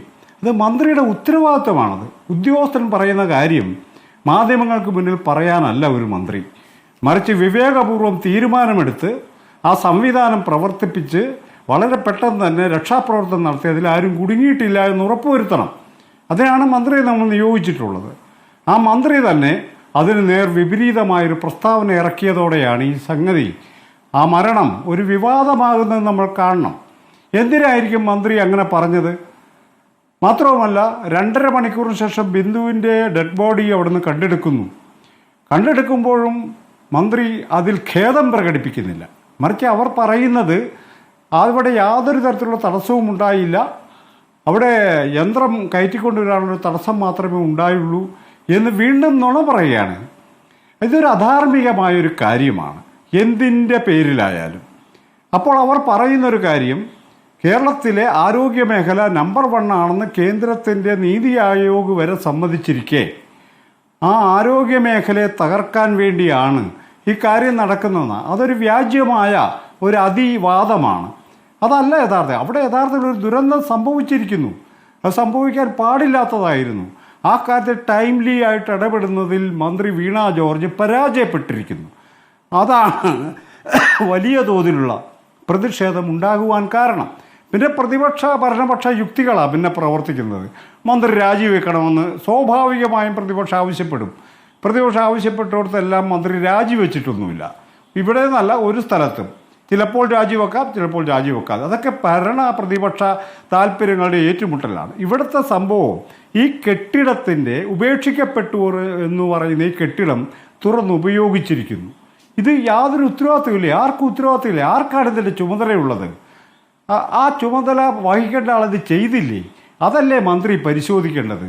ആ സംവിധാനം ശരിയാക്കേണ്ടതിന് പകരം സിസ്റ്റം തകരാറാണെന്ന് പറയാൻ മന്ത്രിക്ക് എന്താ അവകാശമാണുള്ളത്? മന്ത്രിയെ തിരഞ്ഞെടുത്തിരിക്കുന്നത് സിസ്റ്റത്തിന് തകരാറുണ്ടെങ്കിൽ അത് പരിഹരിക്കാനാണ്. ഈ സിസ്റ്റത്തിന് തകരാറുണ്ടെന്ന് പറയാതിരിക്കേണ്ട ഉത്തരവാദിത്വം മന്ത്രിക്കുണ്ട്. ബാക്കിയുള്ളവർക്ക് പറയാം സിസ്റ്റം തകരാറാണെന്ന്, പക്ഷെ മന്ത്രി അങ്ങനെ പറയാൻ പാടില്ല. മന്ത്രിക്കാണ് അതിൻ്റെ ചാർജ്. സിസ്റ്റം തകരാറുണ്ടെങ്കിൽ അത് പരിഹരിച്ചെടുക്കുക എന്നതാണ് കേരളം ആഗ്രഹിക്കുന്ന കാര്യം. ഇതിൻ്റെ പേരിൽ മന്ത്രി വീണയെ തൂക്കിക്കൊള്ളുന്നോ ഒന്നുമല്ല കേരളം ആഗ്രഹിക്കുന്നത്. കേരളം ആഗ്രഹിക്കുന്നൊരു കാര്യം, ഈ കാര്യത്തിൽ ടൈംലി ആയിട്ട് ഇടപെടുന്നതിൽ മന്ത്രി അത് സമ്മതിച്ചത് കൊണ്ട് ആകാശമൊന്നും ഇടിഞ്ഞു വീഴാൻ പോകുന്നില്ല. ഒരുപക്ഷെ അവർക്കുള്ള ഇമേജ് വർദ്ധിക്കുമായിരുന്നു എന്ന് വിചാരിക്കുന്ന ഒരാളാണ് ഞാൻ. രണ്ടാമതൊരു കാര്യം, ഡോക്ടർ ഹാരിസ് ചില അപര്യാപ്തതകൾ ചൂണ്ടിക്കാണിക്കുന്നു. ആദ്യഘട്ടത്തിൽ പൊതുവിൽ സ്വീകരിക്കപ്പെടുന്നു. വളരെ പെട്ടെന്ന് തന്നെ ഹൈദരാബാദിൽ നിന്ന് യന്ത്രങ്ങൾ പാർട്സ് കൊണ്ടുവരുന്നു. അത് ഓപ്പറേഷൻ ഉപയോഗിച്ചതിന് ശേഷം ഡോക്ടർ ഹാരിസ് ചെയ്തത് ശരിയായില്ല എന്ന് മുഖ്യമന്ത്രി പ്രഖ്യാപിക്കുന്നു. അതേ തുടർന്ന് പിന്നെ ഹാരിസിനെതിരെ വളരെ വലിയ, യഥാർത്ഥത്തിൽ വളരെ മോശപ്പെട്ട പരാമർശങ്ങൾ നിറയുകയായിരുന്നു. ഈ ഹാരിസ് പറഞ്ഞതിൽ എന്താണ് ഒരു കുഴപ്പം?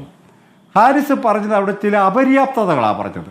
അത് ഞങ്ങളിതാ പരിഹരിച്ചിരിക്കുന്നു എന്ന് മന്ത്രി വീണ ജോർജോ പിണറായി വിജയനോ പറഞ്ഞാൽ എന്താണ് ആകാശം ഇടിഞ്ഞു വീഴുമോ? പരിഹരിച്ചിരിക്കുന്നു, അവിടെ ഓപ്പറേഷൻ സ്മൂത്തായി നടന്നു എന്ന് പറഞ്ഞാൽ ഗവൺമെൻറ്റിനോടുള്ള പ്രതിപത്തി, ബഹുജനങ്ങളുടെ പ്രതിപത്തിയും ആദരവും കൂടുകയല്ലേ ചെയ്യുന്നത്? ഇവരെന്ത് ഇമേജിനെ കുറിച്ചാണ് ഇവർ പറയുന്നത്? തകർന്നു പോകുന്ന ഏത് ഇമേജിനെ കുറിച്ചാണ് പറയുന്നത്? അപ്പോൾ യഥാർത്ഥത്തിൽ ഈ ഭരണകൂടത്തിന് നേതൃത്വം കൊടുക്കുന്നവർ ഉത്തരവാദിത്തപൂർവ്വം പെരുമാറാത്തത് കൊണ്ടാണ് ഈ പ്രതിപക്ഷവും ഈ പറയുന്ന BJP അടക്കമുള്ള രാഷ്ട്രീയ പാർട്ടികളൊക്കെ ഈ തെരുവിൽ സമരവുമായി രംഗത്തുള്ളത്. അതിനുള്ള ഗ്രൗണ്ട് ഉണ്ടാക്കി കൊടുത്തത് ഈ മന്ത്രിയുടെ നിരുത്തരവാദപരമായ പ്രസ്താവനയാണെന്നുള്ളതാണ് നമ്മൾ മനസ്സിലാക്കേണ്ട ഒരു കാര്യം.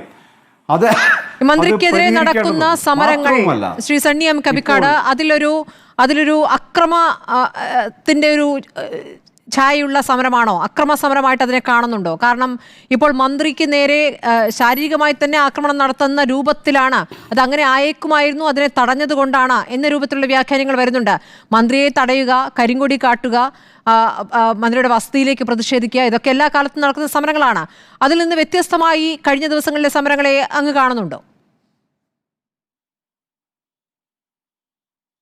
ഒരിക്കലുമില്ല. കേരളത്തിലെ പ്രതിപക്ഷം എല്ലാ കാലത്തും സമരം ചെയ്യുമ്പോൾ കാണിക്കാവുന്ന അക്രമങ്ങളൊക്കെ ഇതിനകത്തും കാണുന്നുള്ളൂ. അതിനപ്പുറത്തേക്ക് എന്തെങ്കിലും ഭീകരമായൊരു അതിക്രമം അവിടെ നടന്നതായിട്ട് ഇന്നലെ വരെ നടന്ന സമരത്തിൽ നമ്മൾ കണ്ടില്ല. അവിടെ പോലീസിൻ്റെ ബാരിക്കേഡ് തകർക്കാൻ ശ്രമിക്കുക, അവർ വെള്ളം ചീറ്റിക്കുക, ആൾക്കാർ വീഴുക, ഇതൊക്കെ അവിടെ നടക്കുന്നുള്ളൂ. മന്ത്രിയുടെ വീട്ടിലേക്ക് മാർച്ച് ചെയ്യുക. ഇത് ഞാൻ തിരിച്ചു ചോദിക്കട്ടെ, കോൺഗ്രസ് ഭരിക്കുമ്പോഴാണ് ഇതുപോലൊരു സംഭവം നടക്കുന്നതെങ്കിൽ ഇപ്പോൾ മന്ത്രിക്ക് വേണ്ടി വാശി പിടിക്കുന്നവർ തെരുവിലിറങ്ങിയാലെന്നാണോ പറയുന്നത്? ഒരു തെരുവിലിറങ്ങും, അത് പ്രതിപക്ഷത്തിൻ്റെ ജോലിയാണ്, അവരത് ചെയ്യും. മന്ത്രിയെ ആക്രമിക്കാൻ ശ്രമിച്ചു എന്ന് പറയുന്നത് വ്യാജ്യമായൊരു കാര്യമാണ്. മാത്രവുമല്ല, ഇടതുപക്ഷത്തിന് അരുൺകുമാർ പറഞ്ഞതിൽ ഒരു ചെറിയ ഗുരുതരമായൊരു മിസ്റ്റേക്ക് ഉണ്ട്. അത് അരുൺകുമാർ മനസ്സിലാക്കണം. കേരളം ഒരു ജനാധിപത്യ ഗവൺമെന്റിനാൽ നിയന്ത്രിതമായൊരു സമൂഹമാണ്. കേരളത്തിലെ മന്ത്രിമാരെ ഞാനൊന്ന് പറഞ്ഞോട്ടെ സുഹൃത്തെ, നിങ്ങളെ ഞാൻ പറഞ്ഞ ശേഷം നിങ്ങൾ പറഞ്ഞോളൂ. ഞാൻ പറയുന്നത് അവരെ സംരക്ഷിക്കാനുള്ള ഉത്തരവാദിത്വം സ്റ്റേറ്റ് പോലീസിനാണ്. അതാണ് പോലീസ് ഇല്ലാതെ ഞങ്ങൾ സംരക്ഷിക്കുമെന്ന് പറയുന്നതിൻ്റെ അർത്ഥം ഞങ്ങൾ കേരളത്തിൽ നിയമം കയ്യിലെടുത്ത് പ്രവർത്തിക്കുമെന്നാണ്. ഇത് നിങ്ങൾ നിയമലംഘനം കാണിക്കുമെന്ന് അഡ്വാൻസായിട്ട് പറയുകയാണ് ചെയ്യുന്നത്. അങ്ങനെയല്ല വേണ്ടത്. യഥാർത്ഥ കേരളത്തിലെ പോലീസ് മന്ത്രി പിണറായി വിജയനാണ്. പിണറായി വിജയനോടാണ് നിങ്ങൾ പറയേണ്ടത് മന്ത്രി വീണയ്ക്ക് മതിയായ സംരക്ഷണം ഉറപ്പുവരുത്തണമെന്ന്. അതല്ലാതെ നാട്ടിൽ കാണുന്ന ഓരോ സംഘടനക്കാരും അവരുടെ മന്ത്രിമാരെ പ്രൊട്ടക്റ്റ് ചെയ്യുന്നുണ്ടായാൽ ഇതെന്ത് രാജ്യമാണിത്? ഇതൊരു ജനാധിപത്യ രാജ്യമല്ലേ? ഇവിടെ ഒരു നിയമവാഴ്ചയില്ലേ? അപ്പോൾ നമ്മൾ പറയുമ്പോൾ ശ്രദ്ധിച്ച് കാര്യങ്ങൾ പറയണം. നമ്മളിവിടെ ഇനി ആരെങ്കിലും തെരുവിലിറങ്ങിയാൽ ഞങ്ങൾ നേരിട്ട് തെരുവിൽ നമുക്ക് കാണാമെന്നൊക്കെ പറയുന്നത് ഈ പ്രസംഗിക്കുമ്പോഴൊക്കെ പറയുന്ന റെട്ടറിക്കായ വർത്തമാനമാണെങ്കിൽ കുഴപ്പമില്ല. പക്ഷെ അതിനപ്പുറത്തേക്ക് അങ്ങനെ ഒരു അനൗൺസ്മെന്റ് നമ്മൾ നടത്തുന്നതും സമരങ്ങളെ നേരിട്ടുകൊണ്ട് ഇടപെട്ടുകൊണ്ട് പോലീസ് തടയും, പോലീസിന്റെ കയ്യിൽ നിന്ന് തന്നെ സമരക്കാരെ പിടിച്ചു വാങ്ങി ആക്രമിക്കുന്ന രീതിയൊക്കെ കോഴിക്കോട് കണ്ടതാണ്. കോഴിക്കോട് കഴിഞ്ഞ ദിവസം ഉണ്ടായ സമരത്തിലും അത് കണ്ടിട്ടുണ്ട്. അരുൺകുമാർ മറുപടി നൽകാം. ഇതിലൊരു വെല്ലുവിളിയുടെ ഭാഷയുണ്ട്. ഇതുവരെയുള്ള സമരത്തിലൊന്നും തന്നെ മന്ത്രിയെ ആക്രമിക്കുന്ന രൂപത്തിലുള്ള ഒരു സമരമായി മാറിയിട്ടില്ല. നിങ്ങൾ അതൊരു വ്യാഖ്യാനത്തിലേക്ക് എത്തുകയാണ്. അങ്ങനെ സംഭവിക്കുന്നതിന് മുമ്പ് ഇടപെട്ടു എന്ന രൂപത്തിലാണ് നിങ്ങൾ അതിനെ പറയുന്നത്. നാളെയുള്ള സമരത്തിൽ നിങ്ങൾ നിയമം കയ്യിലെടുക്കും എന്നതാണോ നിങ്ങൾ വ്യക്തമാക്കുന്നത്? അത് കണ്ടിട്ട് പറയാമെന്നൊക്കെ പറയുമ്പോഴും ഈ പറയുന്നത് വൈകാരികതയിൽ പറയുന്നില്ലല്ലോ. അതിലൊരു പ്ലാൻ ഉണ്ട്, തീരുമാനമുണ്ട്. ഇവിടെ യാതൊരു തരത്തിലുള്ള ലക്ഷ്യബോധമില്ലാത്ത ഒരു ചർച്ച, ആ ചർച്ചയിൽ ഇരുന്ന് തനി നുണ തന്നെ പറയുന്ന ചില പങ്കെടുക്കുന്ന ആളുകൾ, അതായത് ചില പാർട്ടികളെ പ്രതിനിധീകരിച്ചു വരുന്ന ആളുകൾ. കോൺഗ്രസിന്റെ പ്രതിനിധി, UDF-ന്റെ പ്രതിനിധി പറഞ്ഞത് CPM-ന്റെ പ്രതിനിധി പറഞ്ഞു തുടങ്ങുമ്പോഴേക്കും പരമ പുച്ഛവും കഷ്ടവും തോന്നുമെന്നാണ് പറഞ്ഞത്. അങ്ങനെ പുച്ഛം ഉണ്ടെങ്കിൽ നിങ്ങൾ ഞങ്ങളിരിക്കുന്ന ചർച്ചയിൽ വരണ്ട. ഞങ്ങൾ വസ്തുതകൾ വച്ച് ഫാക്ട്സ് ആണ് പറയുന്നത്. നിങ്ങൾ എന്ത് ചെയ്തു ഈ നാടിന് വേണ്ടി? ഞങ്ങൾ എന്താണ് ചെയ്തത്, ചെയ്തുകൊണ്ടിരിക്കുന്നത്? എന്തുകൊണ്ടാണ് ഞങ്ങളെ കൂടുതൽ ജനങ്ങൾ അംഗീകരിച്ചത്? ഞാൻ പറയട്ടെ, ഇത് മര്യാദകേട്. അല്ല മര്യാദകേട്. 15 ലക്ഷ്യബോധമില്ലാത്ത ചർച്ച എന്നൊക്കെ താങ്കൾ എങ്ങനെയാണ് പറയുക? ഞാൻ കേട്ടിരുന്നപ്പോ താങ്കൾ ചോദിച്ചു എന്താണ് മിണ്ടാത്തത്. ലക്ഷ്യബോധമില്ലാത്ത ചർച്ച എന്നൊക്കെ എങ്ങനെയാണ് താങ്കൾ പറയുക? എന്റെ അഭിപ്രായം ഞാൻ പറയും. താങ്കൾക്ക് മൈക്ക് ഓഫ് ചെയ്തോ, ക്യാമറ ഓഫ് ചെയ്തോ. ഞാൻ പറയട്ടെ, ഇനിയുള്ള അരമണിക്കൂർ 25 മിനിറ്റ് നിങ്ങൾ പറയുന്ന മണ്ടത്തരങ്ങൾ കേട്ടിരുന്നിട്ട് ഞാൻ പറഞ്ഞു തുടങ്ങുമ്പോ താങ്കൾക്ക് ഇത്ര ബുദ്ധിമുട്ടാണെങ്കിൽ താങ്കളുടെ മൈക്ക് ഓഫ് ചെയ്യാൻ പറയൂ. നിർദ്ദേശം കൊടുക്കൂ. ഞാൻ പറയുന്നില്ല. ആരൊക്കെയാണ് മണ്ടത്തരം പറഞ്ഞത്? അഡ്വക്കേറ്റ് കുമാർ, ഞാൻ പറയണം, പറഞ്ഞോളൂ. നല്ല ബുദ്ധിയുള്ള പ്രതികരണം താങ്കൾ മാത്രം നടത്തുമ്പോൾ ആരുടെയൊക്കെ മണ്ടത്തരം പറയൂ. CPM-ന്റെ താങ്കൾ അത് കേൾക്കാനുള്ള ക്ഷമ കാണിക്കൂ സ്മൃതി പരുത്തിക്കാണേ. കാരണം CPM-ന്റെ പ്രതിനിധി വന്ന് വായ അനക്കുമ്പോഴേക്കും താങ്കളുടെ ഈ ഒച്ചപ്പാടുണ്ടല്ലോ കേൾക്ക്. ഇവിടെ പറഞ്ഞത് ആരോഗ്യ മേഖലയിൽ കേരളം 10 എണ്ണത്തിൽ ഉണ്ട് എന്ന് പറയുന്നത് കേട്ടു. BJP-യുടെ പ്രതിനിധിയാ പറഞ്ഞ 10 എണ്ണത്തിൽ ഉണ്ടെന്ന് പറയുന്നു. മിസ്റ്റർ BJP-യുടെ പ്രതിനിധി, നിങ്ങൾ കേൾക്ക്. അവസാനത്തെ 3 വർഷം ഈ ഇന്ത്യയിൽ ഏറ്റവും കൂടുതൽ സൗജന്യ ചികിത്സ കൊടുക്കുന്ന സംസ്ഥാനത്തിനുള്ള അവാർഡ് കേന്ദ്ര ഗവൺമെന്റ് തന്നെയാണ് ഈ കേരളത്തിന് തന്നത്. 30 ലക്ഷം പേർക്ക്. കേരളത്തിന്റെ ജനസംഖ്യയിൽ 12 പേരെ എടുത്താൽ അതിൽ ഒരാൾക്ക് സൗജന്യ ചികിത്സ. 7000 കോടി രൂപയാണ് സൗജന്യ ചികിത്സയ്ക്ക് വേണ്ടി മാറ്റിവെച്ചത്. നിങ്ങൾ അതിൽ അവസാനത്തെ തുടർച്ചയായ 3 വർഷം 1ാം സ്ഥാനം തരികയാ. എത്ര തവണയാണ് കേരളത്തിന്റെ ആരോഗ്യ വകുപ്പിന് കേന്ദ്രത്തിന്റെ പ്രശംസയും അവാർഡും കിട്ടിയത്? എന്നിട്ട് പറയാ 10 എണ്ണം കിട്ടുന്നതിൽ ഏതോ ഒന്ന് കേരളത്തിനുണ്ട്.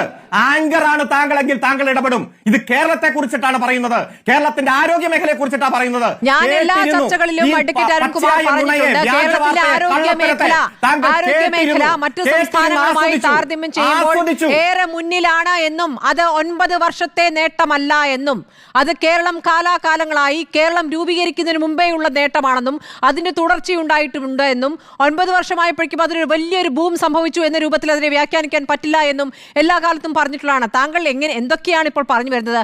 ബുദ്ധിയില്ലാത്തവരുടെ ചർച്ച, ലക്ഷ്യമില്ലാത്തവരുടെ ചർച്ച. താങ്കൾ ഒരു ആങ്കർ ആണോ? ഇത്രയും പ്രതിപക്ഷ ബഹുമാനത്തോടു കൂടി സംസാരിക്കുന്ന ഒരു രാഷ്ട്രീയ നേതാവിനെ ഞാൻ കണ്ടില്ല. താങ്കൾക്ക് ഇനി വിശദീകരിക്കാം. ഒറ്റ കാര്യം സൂചിപ്പിച്ചോളൂ. താങ്കൾ ഈ 10ൽ 1 എന്ന് പറഞ്ഞ് ചുരുക്കുകയും ചെയ്തിട്ടുണ്ടല്ലോ. എന്റെ സമയം കഴിയട്ടെ. കോട്ടയം മെഡിക്കൽ കോളേജ് ഈ ഒരു പരാമർശം BJP-യുടെ സംഭവിച്ച കാര്യങ്ങളെ കേരളത്തിന്റെ ആരോഗ്യ മേഖലയെ സംബന്ധിച്ച് കേരളത്തിന്റെ മാത്രം ഇന്ത്യ ഒട്ടാകെ ഞാൻ പറയുമ്പോൾ മാത്രം ഇടപെടൽ. പറയട്ടെ. അല്ല, നിങ്ങളുടെ പറയുമ്പോൾ മാത്രം ഈ ബുദ്ധിമുട്ട്. അല്ല ഈ ചർച്ച കേൾക്കാനുള്ള മനസ്സിലായി. താങ്കളുടെ പല ചർച്ചകളിലും പറഞ്ഞിട്ടുണ്ടെങ്കിലും ഒരു പ്രധാനപ്പെട്ട പാർട്ടിയുടെ പ്രതിനിധി വന്ന് പച്ചയായ കള്ളം പറയുമ്പോൾ അത് തെറ്റാണെന്ന് ഇടപെടുക, ആ മര്യാദ താങ്കൾ കാണിച്ചില്ല എന്നതാണ് പറഞ്ഞത്. അല്ല, ഒന്നും ഉണ്ടായിരിക്കാൻ പറയും അദ്ദേഹത്തോട്. ഇതാണ് ലക്ഷ്യബോധമില്ലാത്ത ചർച്ച. ഒരാൾ പറയുമ്പോഴേക്കും പറഞ്ഞു ഉടക്കി ഒച്ചപ്പാടുണ്ടാക്കും. ജനം മുഴുവൻ കേട്ടോട്ടെ എന്ന് വിചാരിക്കും. കേൾക്കൂ. ഇവിടെ ഒരു സണ്ണി കപ്പിക്കാട് വന്നു. എന്താ പറഞ്ഞ അദ്ദേഹം? മന്ത്രി വന്ന് അവിടെ പ്രതിരോധം സൃഷ്ടിച്ചു. മന്ത്രി അവിടെ വന്നിട്ട് അവിടുത്തെ പരിശോധന തടഞ്ഞു. എന്താ മന്ത്രി പറഞ്ഞേ? താങ്കൾ എന്ത് നിരീക്ഷണം അത്രയും നാൾ നടത്തിയേ? ഏത് നിരീക്ഷണത്തിൽ നിന്നാ താങ്കൾ പറഞ്ഞേ? മന്ത്രിമാർ പറഞ്ഞ വാചകം ഞാൻ പറയാം. JCB കൊണ്ടുവന്നിട്ടുണ്ട്, അതുകൊണ്ട് പരിശോധന നടത്തി വേറെ ആരെങ്കിലും ഉണ്ടോ എന്ന് നോക്കാമെന്ന അതിലെവിടെയാണ് മന്ത്രി തടഞ്ഞത്? മന്ത്രി പറഞ്ഞ എന്താ? അരുൺകുമാർ അങ്ങനെയൊന്നുമല്ല പറഞ്ഞത്. 3 പേർക്ക് പരിക്ക്, നിസ്സാരമായ പരിക്ക് എന്നുള്ളത് നിസ്സാരമായ എന്ന് അറിയാതെ പറഞ്ഞുപോയി, എന്നിട്ട് നിസ്സാരമെന്ന് തിരുത്തുന്നു. വാചകമടക്കം ഓർമ്മയുണ്ടെന്നേ. നിസ്സാരമായ പരിക്കുകളോടെ 3 പേരെ കാഷ്വാലിറ്റിയിലേക്ക് കൊണ്ടുപോയിട്ടുണ്ട്. വേറെ കുഴപ്പമില്ല എന്ന് തന്നെയാണ് പറഞ്ഞത്. അതിനടിയിൽ ആരെങ്കിലും കിടക്കുന്നുണ്ടോ വന്നിട്ടില്ല. ഇതാണ് നിങ്ങളുടെ ലക്ഷ്യം. നിങ്ങൾക്ക് നിങ്ങൾക്ക് വ്യാജ വാർത്തകൾ വെച്ച് ചർച്ച നടത്തണം 4-ാം ദിവസവും. നിങ്ങൾ നടത്തിക്കോന്നേ, നിങ്ങൾ എത്രയും നടത്തിക്കോ. ഞാൻ കുറച്ചു നേരം മിണ്ടാതിരുന്നല്ലോ. എന്താ മിണ്ടാതിരുന്നെന്താ? ഈ മണ്ടത്തരം ജനം കേൾക്കട്ടെ. ഇവിടെ 8.3 കോടിയാണ് UDF-ന്റെ കാലത്ത് 5 വർഷം കൊണ്ട് OP ടിക്കറ്റ് സർക്കാർ ആശുപത്രിയിൽ. എന്നാൽ 13.5 കോടിയാണ് LDF-ന്റെ കാലത്ത് OP ടിക്കറ്റ് 5 വർഷം കൊണ്ട്. ഏകദേശം ഇരട്ടിയോളം ഈ സർക്കാർ ആശുപത്രികൾ വന്ന് സൗജന്യ ചികിത്സ കിട്ടി. താങ്കളുടെ ജീവിത ദുരന്തത്തിൽ നിന്ന് മോചനം നേടിയ ആളുകളെല്ലാം കേരളത്തിന്റെ ആരോഗ്യ വകുപ്പിനെ കുറ്റം പറയാൻ പറയുന്നവർ റിപ്പോർട്ടർ ചാനൽ നാളെയും ചർച്ച നടത്തണം, മറ്റന്നാളും ചർച്ച നടത്തണം. ഒന്നും മിണ്ടായിരിക്കും മിസ്റ്റർ. നിങ്ങൾ എത്ര ഒച്ചപ്പാടുണ്ടാക്കിയാലും ആങ്കർ ഇടപെടില്ല. ഞാൻ സംസാരിക്കുമ്പോഴാണ് ആങ്കർക്ക് സൗകര്യമില്ലടോ. അതായത് നിങ്ങൾ ഇനിയും നടത്തണം. കേരളത്തിന്റെ ആരോഗ്യ മേഖലയിലെ എല്ലാ തരത്തിലുള്ള സൗകര്യങ്ങളും അനുഭവിച്ചുകൊണ്ടിരിക്കുന്ന സൗജന്യ ചികിത്സയുമായി ബന്ധപ്പെട്ടുകൊണ്ട് സേവനം കിട്ടിക്കൊണ്ടിരിക്കുന്ന ജനങ്ങൾ, ആ ജനങ്ങൾക്ക് ബോധ്യപ്പെടും ഇത്തരത്തിലുള്ള ചർച്ച കാണുമ്പോ. നിങ്ങൾ 2021 വലിയ ചർച്ച നടത്തിയില്ലേ? പൊലിപ്പിച്ചില്ലേ? എന്തൊക്കെയായിരുന്നു LDF ഗവൺമെന്റിനെ ആക്രമിക്കാൻ? എല്ലാ കേന്ദ്ര ഇൻവെസ്റ്റിഗേഷൻ ഏജൻസികളെയും കൊണ്ടുവന്ന് BJP നടത്തിയ ആക്രമണം ഉണ്ടല്ലോ. കോൺഗ്രസും മാധ്യമങ്ങളും എല്ലാം എത്ര മണിക്കൂറാ മാറ്റിവെച്ച് ഈ ആങ്കർ തന്നെ എത്ര ദിവസങ്ങൾ ചർച്ച നടത്തി, എത്ര മാസങ്ങൾ ചർച്ച നടത്തി. ഇന്ത്യയിൽ ഇടതുപക്ഷത്തിന്റെ പ്രശസ്തി എന്തെന്നാ ചോദിച്ചത്? 91 നിന്ന് 99ആയും 45% നിന്ന് 45.3% വോട്ടായും ഈ കേരളത്തിൽ ചരിത്രത്തിൽ ആദ്യമായി ഭരണ തുടർച്ച നേടിയത് ഇടതുപക്ഷ. ഞാൻ പറയും, താങ്കൾ കേൾക്കൂ. ചരിത്രത്തിൽ ആദ്യമായി ഭരണ തുടർച്ചയിലേക്ക് ഞങ്ങൾ കുതിച്ചത് നിങ്ങൾ ഈ നുണപ്രചരണവും വ്യാജ വാർത്തകളും ചമച്ചുകൊണ്ട്. എവിടെ പോയി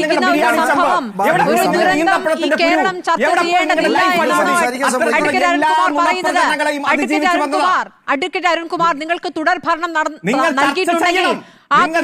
നൽകിയിട്ടുണ്ടെങ്കിൽ ആ തുടർ ഭരണത്തിന്റെ നേട്ടമായി വരേണ്ടിയിരുന്നത് ഇതുകൂടിയാണ്. ഒരു മരണം സംഭവിച്ചത് എങ്ങനെയാണ്? പഴകിയ കെട്ടിടങ്ങൾ ഇനിയുമുണ്ട് അവിടെ. കോട്ടയം മെഡിക്കൽ കോളേജിൽ മാത്രമല്ല, നിങ്ങളൊന്ന് കേരളം അങ്ങോളം ഇങ്ങോളം സഞ്ചരിക്കൂ. എല്ലായിടത്തും ഈ തരത്തിൽ ഇടിഞ്ഞു വീഴാറായ കെട്ടിടങ്ങളുണ്ട്. മരുന്നില്ലാത്ത മെഡിക്കൽ കോളേജുകളുണ്ട്. കോഴിക്കോട് മെഡിക്കൽ കോളേജ് ആശുപത്രിയിൽ പരിശോധിക്കൂ. നേരത്തെ അവിടെ തീപിടുത്തമുണ്ടായതുമായി ബന്ധപ്പെട്ട ചോദ്യത്തിന് താങ്കൾ ഇത്ര നേരമായിട്ട് മറുപടി പറഞ്ഞില്ലല്ലോ. മറുപടി പറഞ്ഞോ? അതല്ലേ നവാസ് ചോദിച്ചത്? മറുപടി പറഞ്ഞോ? റിപ്പോർട്ട് എന്തായി? മറുപടി പറയാം. ഇവിടെ ലിഫ്റ്റ് കേടായി, അതുപോലെ തന്നെ തീ പിടിച്ചു. ഇതൊക്കെ പൊതു ആക്സിഡന്റ് ഉണ്ടാകാൻ പാടില്ലെന്ന് പറയാൻ അമാനുഷികമായ ശക്തി താങ്കൾക്കുണ്ടോ? ആക്സിഡന്റ് ഉണ്ടാകും, അതിനെ ഫലപ്രദമായി നേരിടുക എന്നുള്ളതാണ്. പോസ്റ്റ്മോർട്ടം റിപ്പോർട്ട്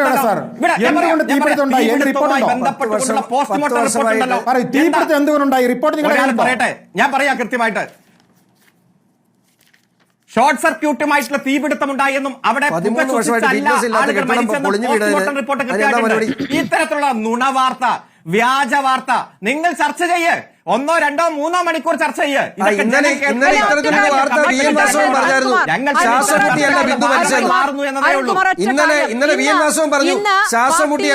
സെക്രട്ടറി പറയുന്നു, പാർട്ടി ജനറൽ സെക്രട്ടറി പറയുന്നു, ഡോക്ടർ ഹാരിസ് പറഞ്ഞതിൽ ഗൗരവതരമായ വിഷയങ്ങളുണ്ട്.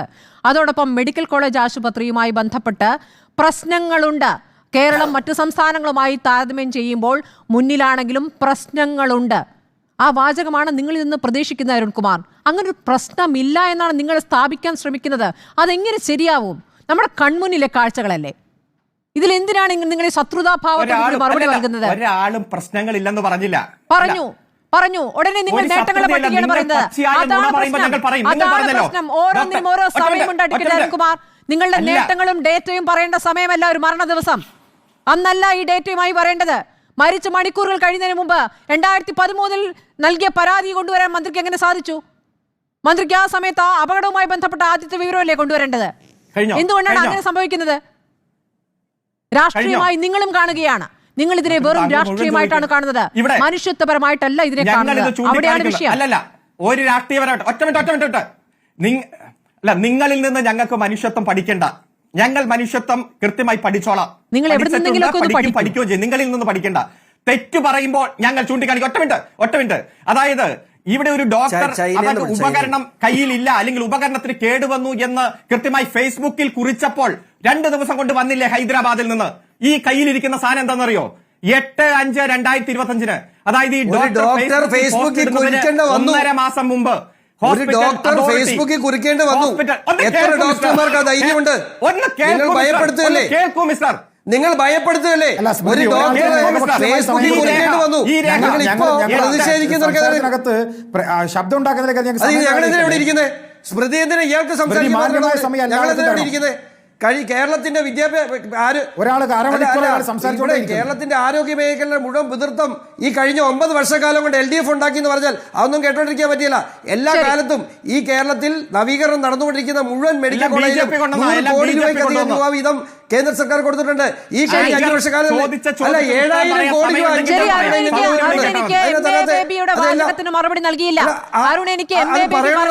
നൽകിയില്ല. ഇവിടെ പ്രശ്നങ്ങളുണ്ട് എന്ന് അതിനെ നിങ്ങൾ അഡ്രസ് ചെയ്യുന്നില്ല. ഇവിടെ പ്രശ്നങ്ങളുണ്ട്. ആ പ്രശ്നങ്ങൾ പരിഹരിക്കാനുള്ള ശ്രമങ്ങൾ നടത്തുകയാണെന്ന് പറഞ്ഞാൽ കുഴപ്പമില്ല. ഉടനെ നേട്ടവും നിങ്ങൾ താരതമ്യമായിട്ട് വരികയാണ്. ഇടപെടാൻ സൗകര്യമില്ല. ഞാനിവിടെ താങ്കൾ ചോദിച്ച എന്റെ അരുണെ പറയാനുള്ളവരുടെ അവസാനത്തെ അരമണിക്കൂർ കേൾക്കാൻ പറ്റുമെങ്കിൽ ഞാൻ പറയാം.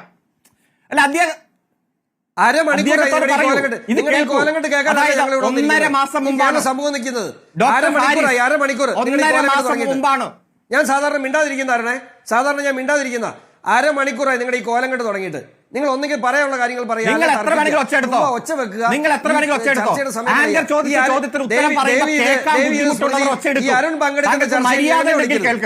ഈ അരുൺ പങ്കെടുക്കുന്ന ചർച്ചയിൽ ചർച്ചയിൽ നമ്മളെ വിളിക്കരുത്. ചുമ്മാ സാധനമില്ല, ഒരു രാഷ്ട്രീയ മര്യാദയില്ലാതെ ഇങ്ങനെ ചർച്ച. സൗകര്യം ഉണ്ടെങ്കിൽ വന്നാൽ മതി. സ്മൃതി ഈ ഉത്തരം പറയണമെങ്കിൽ നിങ്ങൾ അവരോട് അരുൺകുമാർ ഇപ്പോൾ പുതിയൊരു കാര്യമായിട്ടാണല്ലോ വരുന്നത്. അതിന് സമയമില്ല. ഒന്നാമത്തെ കാര്യം, ഡോക്ടർ ഹാരിസുമായി ബന്ധപ്പെട്ട് പറഞ്ഞ കാര്യങ്ങൾ ഗൗരവത്തിലുള്ളതാണെന്ന് പറയുന്നു. എക്യുപ്മെന്റ്സ് ഹൈദരാബാദിൽ നിന്ന് വരുത്തുന്നു. പിന്നെ ഒരു പുതിയ വ്യാഖ്യാനം ചമയ്ക്കുകയാണ്, നേരത്തെ തന്നെ കൊടുത്ത ഓർഡറാണെന്ന്. അങ്ങനെയാണെങ്കിൽ ഇപ്പോൾ ഹാരിസ് അവിടെ ഇരിക്കരുതല്ലോ. ഹാരിസിനെ ആദ്യം പുകഴ്ത്തുന്നു, പിന്നെ ഇകഴ്ത്തുന്നു. അതൊക്കെ ഏത് ഘട്ടത്തിൽ തുടങ്ങിയെന്ന് നമ്മുടെ മുന്നിലുള്ളതാണ്. ഇനി BJP പ്രതിനിധിയോടാണ് എനിക്ക് ചോദിക്കാനുള്ളത്. പറഞ്ഞോളൂ. ഒരേ ഒരു കാര്യം പറഞ്ഞോട്ടെ.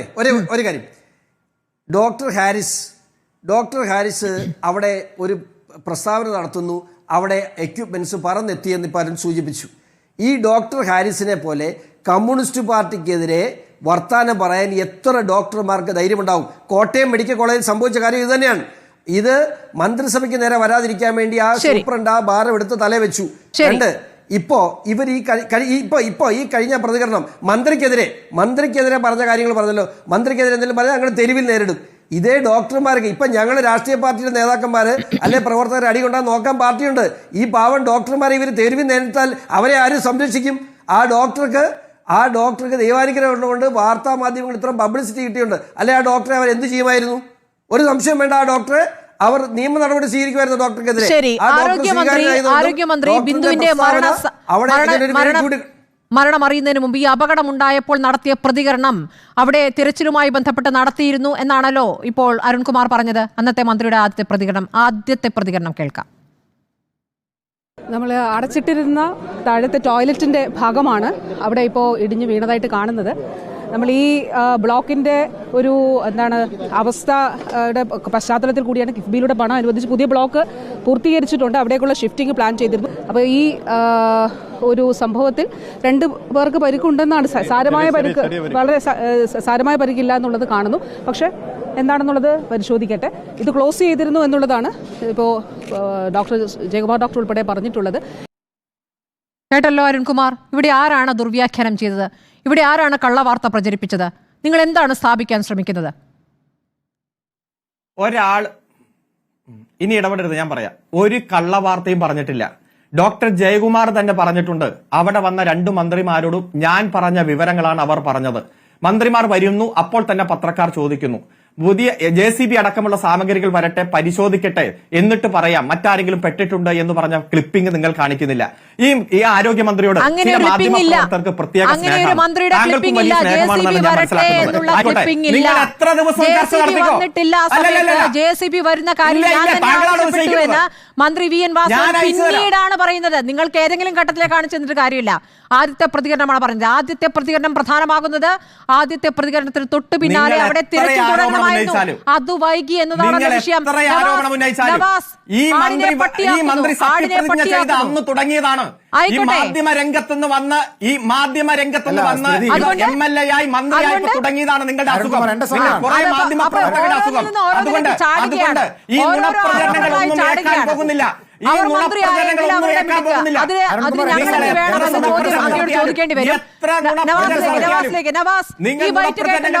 ഈ ബൈക്കിനെ കുറിച്ചാണ് സണ്ണിയൻ കവിക്കാട് പറഞ്ഞത്. അല്ല, എനിക്ക് നിങ്ങളുടെ സ്മൃതിയോടൊരു അപേക്ഷയുള്ളത്, വെറുതെ ഈ വ്യാജ വാർത്തകളുടെ ബൈറ്റുകൾ കാണിച്ച് അരുൺകുമാറിന് ഇങ്ങനെ ചാനൽ ചർച്ചയിൽ അവർക്ക് അവസരം കൊടുക്കരുത്. ഈ വ്യാജ വീഡിയോ ആണല്ലോ ഇപ്പോൾ നിങ്ങൾ കാണിച്ചത്. യഥാർത്ഥ വീഡിയോ അവരുടെ കയ്യിലുണ്ട്, അത് പ്രദർശിപ്പിച്ച് കൊടുക്കണം. അതാണല്ലോ അദ്ദേഹം പറഞ്ഞത്. എന്തൊരു കഷ്ടമാണ് അരുൺകുമാർ ഈ ചർച്ചയിൽ പങ്കെടുക്കുമ്പോൾ. ഇപ്പോൾ അരുൺകുമാർ ഞാൻ പറഞ്ഞത്, നിങ്ങൾ വഴിയിൽ തടയുമെന്ന് പറഞ്ഞപ്പോൾ, ഞങ്ങൾ വഴിയൊരുക്കുമെന്ന് പറഞ്ഞപ്പോൾ പരമപുച്ഛമാണെന്ന് പറഞ്ഞു. അപ്പോൾ എന്നോട് പറയാം ചർച്ചയ്ക്ക് വരാതിരിക്കാനെങ്കിൽ അത് ചെയ്താൽ മതി, ഞങ്ങളത് പറയുമെന്ന്. സ്മൃതിയോട് പറയാണ് നിങ്ങൾ നിങ്ങളുടെ പണി നോക്കി പോക്കുമെന്ന്. രാഷ്ട്രീയ നിരീക്ഷകൻ സണ്ണിയം കപ്പിക്കാട് വളരെ ആദരവോട് കേരളം കാണുന്ന മനുഷ്യനാ. അദ്ദേഹത്തോട് പറയണേ എന്ത് നിരീക്ഷണമാണ് നിങ്ങൾ നടത്തുന്നതെന്ന്. ഷോൺ ജോർജ് മോശക്കാരൻ, ശ്രീ അരുൺകുമാർ, നിങ്ങൾ സ്വയം ഇന്ന് ഈ ചർച്ച കഴിഞ്ഞിട്ട് സ്വയം ഈ വീഡിയോ എടുത്തൊന്ന് കാണണം. അല്പം നമ്മുടെ മറ്റേ സിനിമയിൽ പറഞ്ഞ പോലെ കണ്ണാടി നോക്കി മുദ്രാവാക്യം വിളിക്കാൻ പറഞ്ഞ പോലെ ഒറ്റയ്ക്കിരുന്ന് ചർച്ച കണ്ടിട്ട് ഒറ്റക്കൊന്ന് കരയണം. അരുൺകുമാർ ഒറ്റക്കൊന്ന് കരയണം. ഒന്ന് നിർത്തുന്നേ. അങ്ങനെ ഒന്ന് നിർത്തുന്നേ. എന്റെ സമയത്ത് ഞാൻ പറഞ്ഞോളാം. ഒന്ന് വിട്ടോട്ട് പോയേ. എന്റെ സമയത്ത് ഞാൻ പറഞ്ഞോളാം. മുഴുവൻ താങ്കളല്ലേ ഇടപെട്ടത്? അതെ അതൊക്കെ കണ്ടതാണ്. അരുൺകുമാറെ അസ്വസ്ഥ മനസ്സിലാവും. പറഞ്ഞോ, കുഴപ്പമില്ല. അരുൺകുമാറിന്റെ പ്രശ്നം മനസ്സിലാവും. ഇത്ര ഒരു ചർച്ചക്കകത്ത് ഇങ്ങനെ നിൽക്കുമ്പോൾ സ്വാഭാവിക പ്രതികരണം ഞാനത് ഉൾക്കൊള്ളാൻ തയ്യാറാണ്. ഇനി സ്മൃതി, നിങ്ങൾ ഇവിടെ പറഞ്ഞൊരു കാര്യം, ഫാക്ച്വൽ ഒരു എററുണ്ട്. പ്രിയപ്പെട്ട കപ്പിക്കാടും അത് പിന്നെ പറയുന്നത് കേട്ടു. ഏത് നീതി ആയോഗിന്റെ ഏത് റിപ്പോർട്ടിലാണ് 10ാം സ്ഥാനത്ത് കേരളം വന്നത്? ഞാനിപ്പോൾ പരിശോധിച്ചു. നീതി ആയോഗിന്റെ റിപ്പോർട്ട് ഫിസിക്കൽ ഹെൽത്ത് ഇൻഡെക്സിന്റെ 2005 റിപ്പോർട്ടിലെ പേജ് നമ്പർ 19, അവിടെയാണല്ലോ നമ്മളെ ഫൈനൽ റാങ്കിങ് ഓഫ് സ്റ്റേറ്റ്സ് ഉള്ളത്. അതിൽ കാണിക്കുന്നത് 25.4 നമ്മുടെ റാങ്ക്, നമ്മുടെ പിന്നെ ഇൻഡെക്സ് എന്ന് പറയുന്നത്. എന്ന് വെച്ചാൽ ഇന്ത്യയിലെ 18 സംസ്ഥാനങ്ങളിൽ 15ാം സ്ഥാനത്താണ് കേരളം. എന്താണ് ഈ അരുൺകുമാർ പറഞ്ഞ ഈ സ്ഥാനങ്ങളിൽ എനിക്കറിയില്ല. ഫിസിക്കൽ ഇൻഡെക്സ് റിപ്പോർട്ട് നമ്മുടെ കയ്യിലുണ്ട്, ഫിസിക്കൽ ഹെൽത്ത് ഇൻഡെക്സ്. അത് 2025 പേജ് നമ്പർ 19 E1 എന്ന് പറയുന്നത് ഫൈനൽ റാങ്കിങ് ഓഫ് സ്റ്റേറ്റ്സ് ആണ്. അവിടെ റാങ്കിങ് റേറ്റ് എന്ന് പറയുന്നത് 25.4 ആണ്. അത് നാഷണൽ ആവറേജിനേക്കാൾ താഴെയാണെന്ന് മാത്രമല്ല, ഇന്ത്യയിലാകെ കേരളത്തെക്കാൾ പിറകിലെന്ന് പറയുന്നത് വെസ്റ്റ് ബംഗാളും ആന്ധ്രാപ്രദേശും പഞ്ചാബുമാണ്. മറ്റെല്ലാ സ്റ്റേറ്റും ഇന്ത്യക്ക് കേരളത്തിന് മുകളിലാണ് എന്നാണ് നീതി ആയോഗിന്റെ റിപ്പോർട്ട്. പിന്നെ ഇവർ പറയുന്ന നീതി ആയോഗ് റിപ്പോർട്ട് ഏതാണ് എന്ന് എനിക്കറിയില്ല. ഞാനിപ്പോൾ വീണ്ടും പരിശോധിച്ചു, എനിക്ക് തെറ്റുപറ്റിയതാണോ എന്ന്. അങ്ങനെ അരുൺകുമാറെ തിരുത്തി പറയാം. രണ്ടാമത്തെ കാര്യം, കേരളത്തിന്റെ പൊതു ആരോഗ്യ മേഖല അത് ശ്രീ അരുൺകുമാർ CPM-ന്റെ മുഖ്യമന്ത്രി ശ്രീമാൻ പിണറായി വിജയൻ ഭരിക്കാൻ തുടങ്ങിയ കാലത്ത് ഉണ്ടായ ആരോഗ്യ മേഖലയല്ല.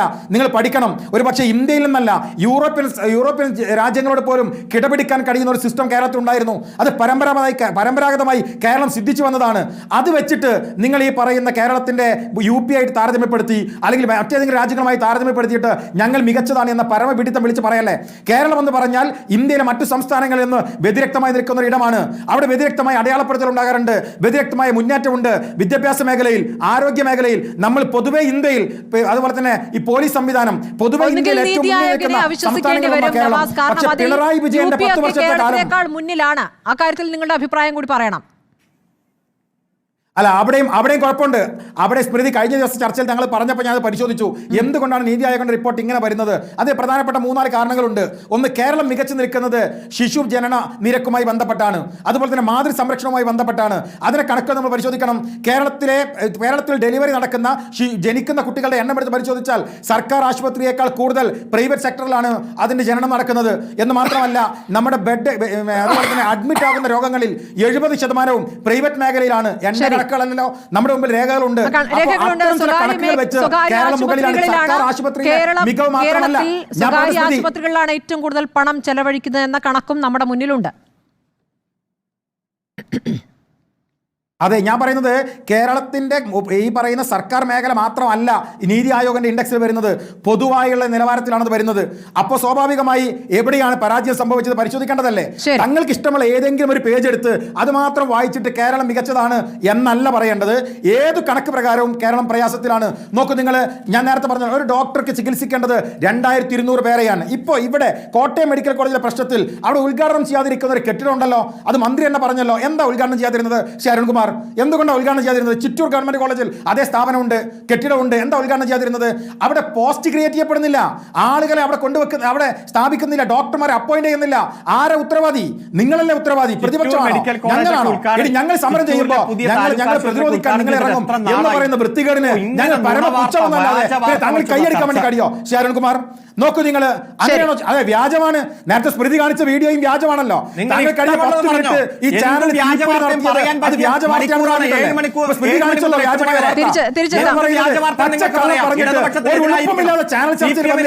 ഇങ്ങനെ വിളമ്പുമ്പോ നിങ്ങൾ അറിയേണ്ടത് കേരളത്തിലെ ജനങ്ങൾ ഇത് കാണുന്നുണ്ട്. കേരളത്തിലെ ജനങ്ങൾ ഇത് കാണുന്നുണ്ട്. ഇപ്പോൾ ഇവിടെ വിമാനാപകടം ഉണ്ടാകുമ്പോൾ പ്രധാനമന്ത്രി രാജിവെക്കുന്നില്ല, ട്രെയിൻ അപകടം ഉണ്ടാകുമ്പോൾ റെയിൽവേ മന്ത്രി രാജിവെക്കുന്നില്ല. ഇത് ഒരു മരണത്തിന്റെ പേരിൽ മന്ത്രിയുടെ രാജി ആവശ്യപ്പെടുകയാണ് നിങ്ങൾ. സ്മൃതി, ഒരു ചെറിയ സമയം വേണം. ചെറിയ സമയം വരാം. ഒന്ന് ഷോണിലേക്ക് പോയ ശേഷം ചെറിയ സമയം തെറ്റിദ്ധരിപ്പിക്കുന്ന ഒരു വീഡിയോ നിങ്ങൾ കാണിച്ചു, അത് തിരുത്തണം നിങ്ങൾ. എന്താണ് തെറ്റിദ്ധരിപ്പിക്കും? ഞാനൊരു വീഡിയോ നിങ്ങൾക്ക് അയച്ചിട്ടുണ്ട്. മന്ത്രി പറഞ്ഞില്ലെന്ന് പറഞ്ഞ വാചകം ഞാൻ അയച്ചിട്ടുണ്ട്. മന്ത്രി പറഞ്ഞില്ല, മന്ത്രി ആദ്യ പരിഗണനത്തിൽ ഇല്ല എന്നാ പറഞ്ഞത്. ആദ്യ പ്രതികരണമാണ് ഞാൻ പറഞ്ഞത്. ആദ്യ പ്രതികരണം, പിന്നീടുള്ള പ്രതികരണമല്ല. അപകട സ്ഥലത്തെത്തി നടത്തിയ പ്രതികരണം. ആദ്യ പ്രതികരണം തന്നെയാണ് അയച്ചത്. അല്ല, ആദ്യ പ്രതികരണം തന്നെയാണ് അയച്ചത്. ആദ്യ പ്രതികരണം താങ്കളുടെ മുന്നിലുള്ള പ്രതികരണമല്ല. വ്യാജ വാർത്ത, കള്ളവാർത്ത. കെട്ടിടത്തിനുള്ളതാണ് ആദ്യ പ്രതികരണം. കേരളത്തിന്റെ ആരോഗ്യമന്ത്രിയായി താങ്കൾക്കുള്ള വ്യക്തിവിരോധം, കേരളത്തിന്റെ ആരോഗ്യമന്ത്രിയായി താങ്കൾക്കുള്ള വ്യക്തിവിരോധം തീർക്കാൻ, കേരളത്തിന്റെ ആരോഗ്യമന്ത്രിയായി താങ്കൾക്കുള്ള വ്യക്തിവിരോധം വീഡിയോ കട്ട് ചെയ്തിടണോ. യഥാർത്ഥ വീഡിയോ ഞാൻ താങ്കൾക്ക് അയച്ചിട്ടുണ്ട്. വ്യക്തിവിരോധം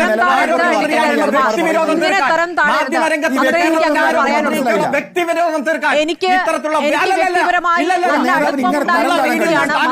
ശേഷം ഞാൻ എളുപ്പം കാണിക്കാൻ പോകുന്നില്ല. വ്യക്തിവിരോധം എന്ന് പറയുന്നത്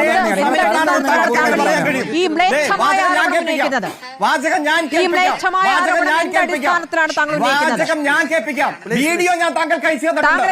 വീഡിയോ ഞാൻ താങ്കൾക്ക് അയച്ചു തന്നിട്ടുണ്ട്. ധൈര്യം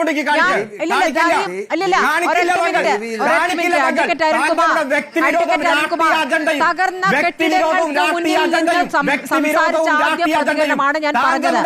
പിന്നീട് വി എൻ വാസവനും പറഞ്ഞു, പിന്നീട് ആരോഗ്യമന്ത്രിയും പറഞ്ഞു, കാര്യമില്ല.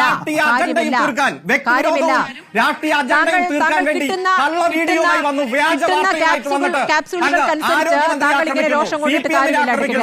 LDF-നെ ആക്രമിക്കുന്നു. ഇത് താങ്കളുടെ സ്ഥിരം അജണ്ട. വ്യാജ വീഡിയോ കൊണ്ടുവന്നിട്ട് വ്യക്തിപരമായി മന്ത്രിയെ ആക്രമിക്കാൻ സ്ഥിരം അജണ്ടയുമായി തിരിച്ചിരിക്കുന്നു CPM-നെതിരെ. താങ്കൾ നടത്തിക്കോ. കേരളം കൃത്യമായിട്ടുള്ള വീഡിയോ അയച്ചു തന്നിട്ടുണ്ട്.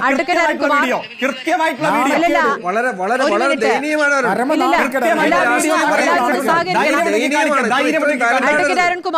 അഡ്വക്കേറ്റ് അരുൺകുമാർ, അവിടെ തകർന്നു വീണ കെട്ടിടങ്ങൾക്ക് മുന്നിൽ നിന്ന് നടത്തിയ തകർന്ന കെട്ടിടങ്ങൾക്ക് മുന്നിൽ നിന്ന് നടത്തിയ ആദ്യ പ്രതികരണം എന്നതാണ് ഏറ്റവും പ്രധാനം. ആദ്യ പ്രതികരണത്തിൽ എന്തായിരുന്നു? അതുകൊണ്ടാണ് അവിടെ തിരച്ചിൽ വൈകിയത് എന്ന് കേരളം മുഴുവൻ ചർച്ച ചെയ്തതാണ്.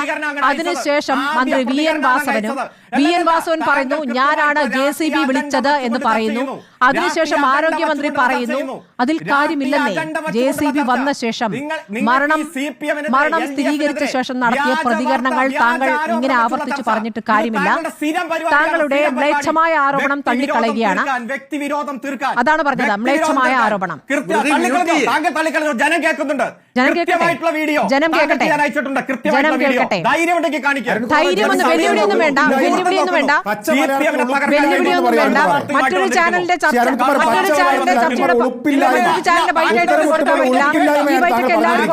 സ്വഭാവ സർട്ടിഫിക്കറ്റ് എനിക്ക് വേണ്ട. നിങ്ങൾ സ്റ്റുഡിയോ ഈ കേരളത്തിന്റെ പ്രേക്ഷകർ ഇന്നത്തെ ചർച്ചയിൽ പതിച്ചു തരികയാണ്. ഉളുപ്പില്ലായ്മയുടെ പര്യായമാണ് അരുൺകുമാർ.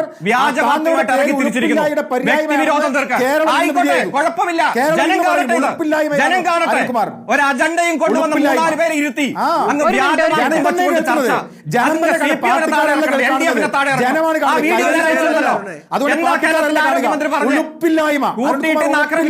നാലഞ്ച് ദിവസമായി വീഡിയോ എന്തിനാ കാണിക്കാത്തത്? ഉളുപ്പൊക്കെ ഞങ്ങൾ ജനങ്ങളോട് മറുപടി പറഞ്ഞോളാം.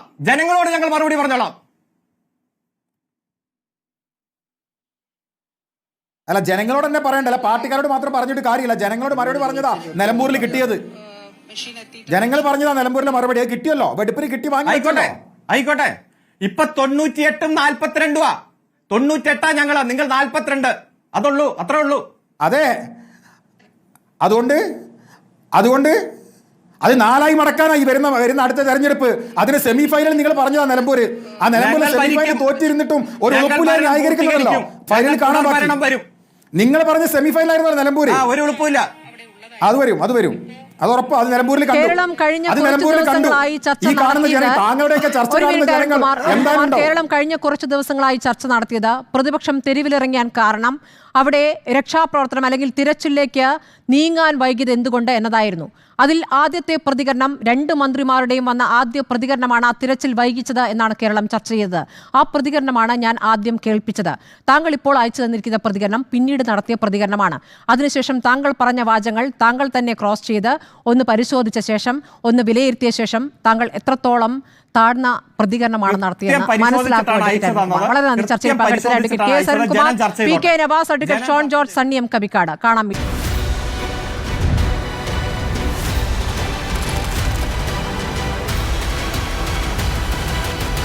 Debate with Smruthy Paruthikad.